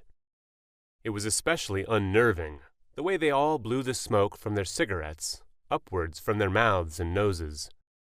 Yet Gregors' sister was playing so beautifully. Her face was leant to one side, following the lines of music with a careful and melancholy expression. Gregor crawled a little further forward, keeping his head close to the ground so that he could meet her eyes if the chance came. Was he an animal if music could captivate him so? It seemed to him that he was being shown the way to the unknown nourishment he had been yearning for. He was determined to make his way forward to his sister and tug at her skirt to show her she might come into his room with her violin, as no one appreciated her playing here as much as he would. He never wanted to let her out of his room, not while he lived anyway. His shocking appearance should, for once, be of some use to him. He wanted to be at every door of his room at once to hiss and spit at the attackers. His sister should not be forced to stay with him, though, but stay of her own free will. She would sit beside him on the couch with her ear bent down to him, while he told her how he had always intended to send her to the conservatory, how he would have told everyone about it last Christmas. Had last Christmas really come and gone already, if this misfortune hadn't gotten in the way, and refused to let anyone dissuade him from it. On hearing all this, his sister would break out in tears of emotion, and Gregor would climb up to her shoulder and kiss her neck, which, since she had been going out to work, she had kept free without any necklace or collar. "Mr. Samsa!" shouted the middle gentleman to Gregor's father, pointing, without wasting any more words, with his forefinger at Gregor as he slowly moved forward. The violin went silent. The middle of the three gentlemen first smiled at his two friends, shaking his head, and then looked back at Gregor. His father seemed to think it more important to calm the three gentlemen before driving Gregor out, even though they were not at all upset, and seemed to think Gregor was more entertaining than the violin playing had been. He rushed up to them with his arms spread out, and attempted to drive them back into their room, at the same time as trying to block their view of Gregor with his body. Now they did become a little annoyed, and it was not clear whether it was his father's behavior that annoyed them, or the dawning realization that they had had a neighbor like Gregor in the next room without knowing it. They asked Gregor's father for explanations, raised their arms like he had, tugged excitedly at their beards, and moved back towards their room only very slowly. Meanwhile, Gregor's sister had overcome the despair she had fallen into when her playing was suddenly interrupted. She had let her hands drop and let violin and bow hang limply for a while, but continued to look at the music as if still playing. But then she suddenly pulled herself together, lay the instrument on her mother's lap, who still sat laboriously struggling for breath where she was, and ran into the next room which, under pressure from her father, the three gentlemen were more quickly moving toward. Under his sister's experienced hand, the pillows and covers on the beds flew up and were put into order, and she had already finished making the beds and slipped out again before the three gentlemen had reached the room. Gregor's father seemed so obsessed with what he was doing that he forgot all the respect he owed to his tenants. He urged them and pressed them until, when he was already at the door of the room, the middle of the three gentlemen shouted like thunder and stamped his foot, and thereby brought Gregor's father to a halt. I declare here and now, he said, raising his hand and glancing at Gregor's mother and sister to gain their attention too, that with regard to the repugnant conditions that prevail in this flat and with this family. Here he looked briefly but decisively at the floor. I give immediate notice on my room. For the days that I have been living here, I will, of course, pay nothing at all. On the contrary, I will consider whether to proceed with some kind of action for your damages from you, and believe me, it would be very easy to set out the grounds for such an action. He was silent and looked straight ahead as if waiting for something. And indeed, his two friends joined in with the words, "And we also give immediate notice." And with that, he took hold of the door handle and slammed the door. Gregor's father staggered back to his seat, feeling his way with his hands, and fell into it. It looked as if he was stretching himself out for his usual evening nap, but from the uncontrolled way his head kept nodding, it could be seen that he was not sleeping at all. Throughout all this, Gregor had lain still where the three gentlemen had first seen him. His disappointment at the failure of his plan, and perhaps also because he was weak from hunger, made it impossible for him to move. He was sure that everyone would turn on him at any moment, and he waited.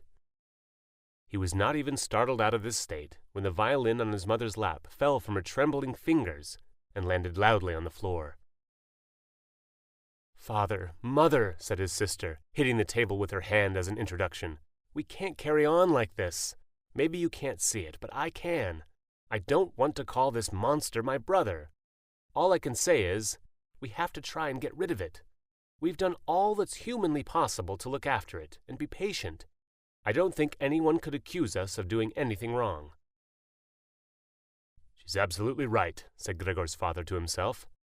His mother, who still had not time to catch her breath, began to cough dully, her hand held out in front of her, and a deranged expression in her eyes. Gregor's sister rushed to his mother and put her hand on her forehead. Her words seemed to give Gregor's father some more definite ideas. He sat upright, played with his uniform cap between the plates left by the three gentlemen after their meal, and occasionally looked down at Gregor as he lay there immobile. "We have to try and get rid of it," said Gregor's sister, now speaking only to her father, as her mother was too occupied with coughing to listen. "It'll be the death of both of you. I can see it coming. We can't all work as hard as we have to, and then come home to be tortured like this. We can't endure it. I can't endure it anymore." And she broke out so heavily in tears that they flowed down the face of her mother, and she wiped them away with mechanical hand movements. "My child," said her father with sympathy and obvious understanding, "what are we to do?" His sister just shrugged her shoulders as a sign of helplessness that had taken hold of her, displacing her earlier certainty when she had broken into tears. "If he could just understand us," said his father, almost as a question. His sister shook her hand vigorously through her tears, as a sign that of that there was no question. "If he could just understand us," repeated Gregor's father, closing his eyes in acceptance of his sister's certainty that that was quite impossible. "Then perhaps we could come to some kind of arrangement with him. But, as it is—" "It's got to go," shouted his sister. "That's the only way, Father. You've got to get rid of the idea that that's Gregor. We've only harmed ourselves by believing it for so long. How can that be Gregor? If it were Gregor, he would have seen long ago that it's not possible for human beings to live with an animal like that, and he would have gone of his own free will.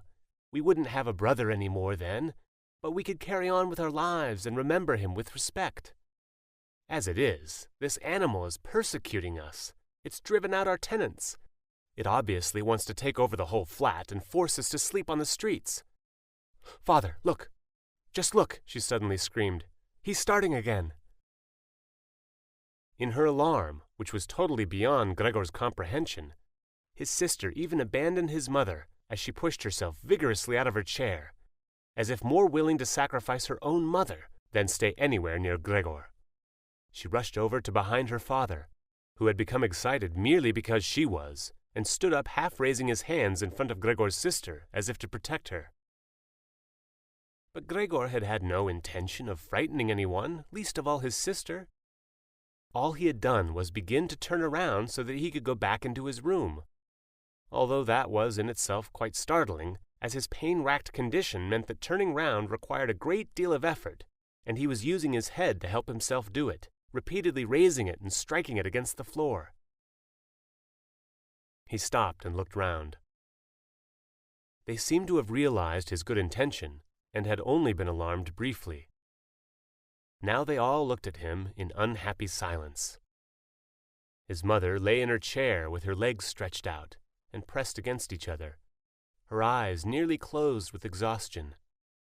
His sister sat next to his father with her arms around his neck. Maybe now they'll let me turn round, thought Gregor, and went back to work. He could not help panting loudly with the effort, and had sometimes to stop and take a rest. No one was making him rush any more. Everything was left up to him. As soon as he had finally finished turning round, he began to move straight ahead. He was amazed at the great distance that separated him from his room, and could not understand how he had covered that distance in his weak state a little while before and almost without noticing it. He concentrated on crawling as fast as he could, and hardly noticed that there was not a word, not any cry from his family to distract him. He did not turn his head until he had reached the doorway. He did not turn it all the way around, as he felt his neck becoming stiff, but it was nonetheless enough to see that nothing behind him had changed. Only his sister had stood up. With his last glance, he saw that his mother had now fallen completely asleep. He was hardly inside his room before the door was hurriedly shut, bolted, and locked. The sudden noise behind Gregor so startled him that his little legs collapsed under him. It was his sister who had been in so much of a rush. She had been standing there waiting and sprung forward lightly. Gregor had not heard her coming at all, and as she turned the key in the lock, she said loudly to her parents, "At last!" What now, then? Gregor asked himself, as he looked round in the darkness. He soon made the discovery that he could no longer move at all. This was no surprise to him. It seemed rather that being able to actually move around on those spindly little legs until then was unnatural. He also felt relatively comfortable. It is true that his entire body was aching, but the pain seemed to be slowly getting weaker and weaker, and would finally disappear altogether. He could already hardly feel the decayed apple in his back, or the inflamed area around it, which was entirely covered in white dust. He thought back of his family with emotion and love. If it was possible, he felt that he must go away even more strongly than his sister. He remained in this state of empty and peaceful rumination until he heard the clock tower strike 3 in the morning. He watched as it slowly began to get light everywhere outside the window, too. Then, without his willing it, his head sank down completely, and his last breath flowed weakly from his nostrils. When the cleaner came early in the morning, they'd often asked her not to keep slamming the doors, but with her strength and in her hurry she still did, so that everyone in the flat knew when she'd arrived, and from then on it was impossible to sleep in peace. She made her usual brief look in on Gregor, and at first found nothing special. She thought he was lying there so still on purpose, playing the martyr. She attributed all possible understanding to him. She happened to be holding the long broom in her hand, so she tried to tickle Gregor with it from the doorway. When she had no success with that, she tried to make a nuisance of herself and poked at him a little. And only when she found she could shove him across the floor with no resistance at all, did she start to pay attention. She soon realized what had really happened, opened her eyes wide, whistled to herself, but did not waste time to yank open the bedroom doors and shout loudly into the darkness of the bedrooms, "Come and have a look at this! It's dead! Just laying there, stone dead!" Mr. and Mrs. Samsa sat upright there in their marriage bed, and had to make an effort to get over the shock caused by the cleaner before they could grasp what she was saying. But then, each from his own side, they hurried out of bed. Mr. Samsa threw the blanket over his shoulders. Mrs. Samsa just came out in her nightdress, and that is how they went into Gregor's room. On the way, they opened the door to the living room where Greta had been sleeping since the three gentlemen had moved in. She was fully dressed as if she had never been asleep, and the paleness of her face seemed to confirm this. "Dead?" asked Mrs. Samsa, looking at the charwoman inquiringly, even though she could have checked for herself and could have known it even without checking. "That's what I said," replied the cleaner, and to prove it she gave Gregor's body another shove with the broom, sending it sideways across the floor. Mrs. Samsa made a movement as if she wanted to hold back the broom, but did not complete it. "Now then," said Mr. Samsa, "let's give thanks to God for that." He crossed himself, and the three women followed his example. Greta, who had not taken her eyes from the corpse, said, "Just look how thin he was. He didn't eat anything for so long. The food came out again just the same as when it went in." Gregor's body was indeed completely dried up and flat. They had not seen it until then, but now he was not lifted up on his little legs, nor did he do anything to make them look away. "Greta, come with us in here for a little while," said Mrs. Samsa with a pained smile, and Greta followed her parents into the bedroom, but not without looking back at the body. The cleaner shut the door and opened the window wide. Although it was still early in the morning, the fresh air had something of warmth mixed in with it. It was already the end of March, after all. The three gentlemen stepped out of their room and looked round in amazement for their breakfasts. They had been forgotten about. "Where is our breakfast?" the middle gentleman asked the cleaner irritably. She just put her finger on her lips and made a quick and silent sign to the men that they might like to come into Gregor's room. They did so, and stood around Gregor's corpse with their hands in the pockets of their well-worn coats. It was now quite light in the room. Then the door of the bedroom opened, and Mr. Samsa appeared in his uniform with his wife on one arm and his daughter on the other. All of them had been crying a little. Greta now and then pressed her face against her father's arm. "Leave my home, now," said Mr. Samsa, indicating the door and without letting the women from him. "What do you mean?" asked the middle of the three gentlemen, somewhat disconcerted, and he smiled sweetly. The other two held their hands behind their backs and continually rubbed them together in gleeful anticipation of a loud quarrel which could only end in their favor. "I mean just what I said," answered Mr. Samsa, and with his two companions went in a straight line towards the man. At first he stood there still, looking at the ground as if the contents of his head were rearranging themselves into new positions. "All right. We'll go then," he said, and looked up at Mr. Samsa as if he had been suddenly overcome with humility, and wanted permission again from Mr. Samsa for his decision. Mr. Samsa merely opened his eyes wide and briefly nodded to him several times. At that, and without delay, the man actually did take long strides into the front hallway. His two friends had stopped rubbing their hands some time before, and had been listening to what was being said. Now they jumped off after their friend, as if taken with a sudden fear that Mr. Samsa might go into the hallway in front of them and break the connection with their leader.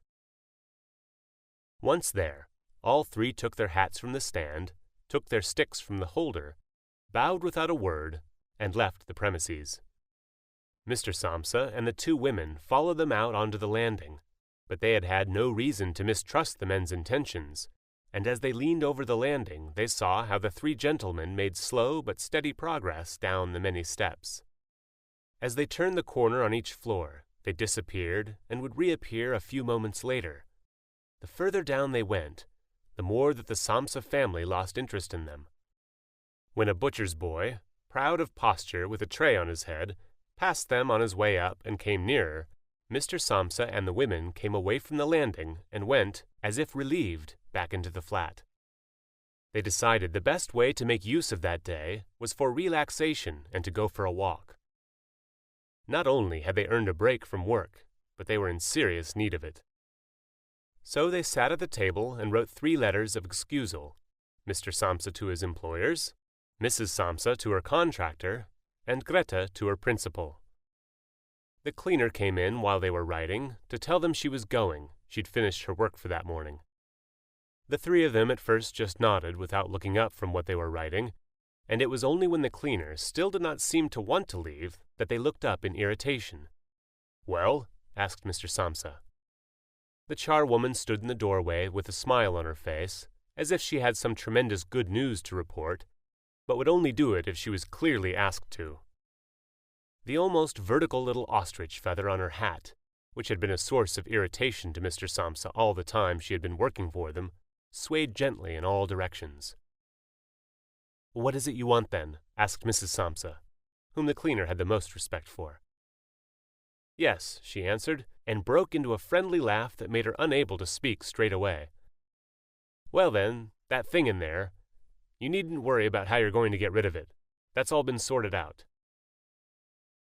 Mrs. Samsa and Greta bent down over their letters as if intent on continuing with what they were writing. Mr. Samsa saw that the cleaner wanted to start describing everything in detail, but with outstretched hand he made it quite clear that she was not to.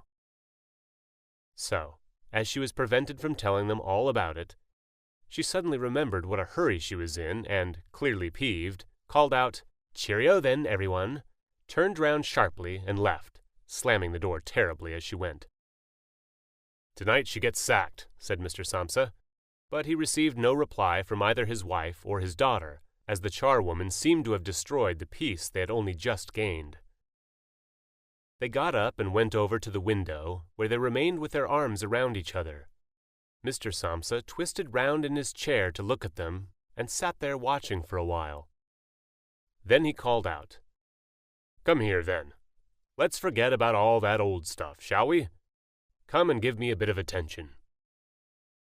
The 2 women immediately did as he said, hurrying over to him where they kissed him and hugged him and then quickly finished their letters. After that, the 3 of them left the flat together, which was something they had not done for months, and took the tram out to the open country outside the town. They had the tram, filled with warm sunshine, all to themselves. Leant back comfortably on their seats, they discussed their prospects, and found that on closer examination they were not at all bad off. Until then they had never asked each other about their work, but all 3 had jobs which were very good and held particularly good promise for the future. The greatest improvement for the time being, of course, would be achieved quite easily by moving house. What they needed now was a flat that was smaller and cheaper than the current one, which had been chosen by Gregor, one that was in a better location and, most of all, more practical. All the time, Greta was becoming livelier. With all the worry they had been having of late, her cheeks had become pale. But, while they were talking, Mr. and Mrs. Samsa were struck, almost simultaneously, with the thought of how their daughter was blossoming into a well-built and beautiful young lady. They became quieter. Just from each other's glance, and almost without knowing it, they agreed that it would soon be time to find a good man for her. And, as if in confirmation of their new dreams and good intentions, as soon as they reached their destination, Greta was the first to get up and stretch out her young body.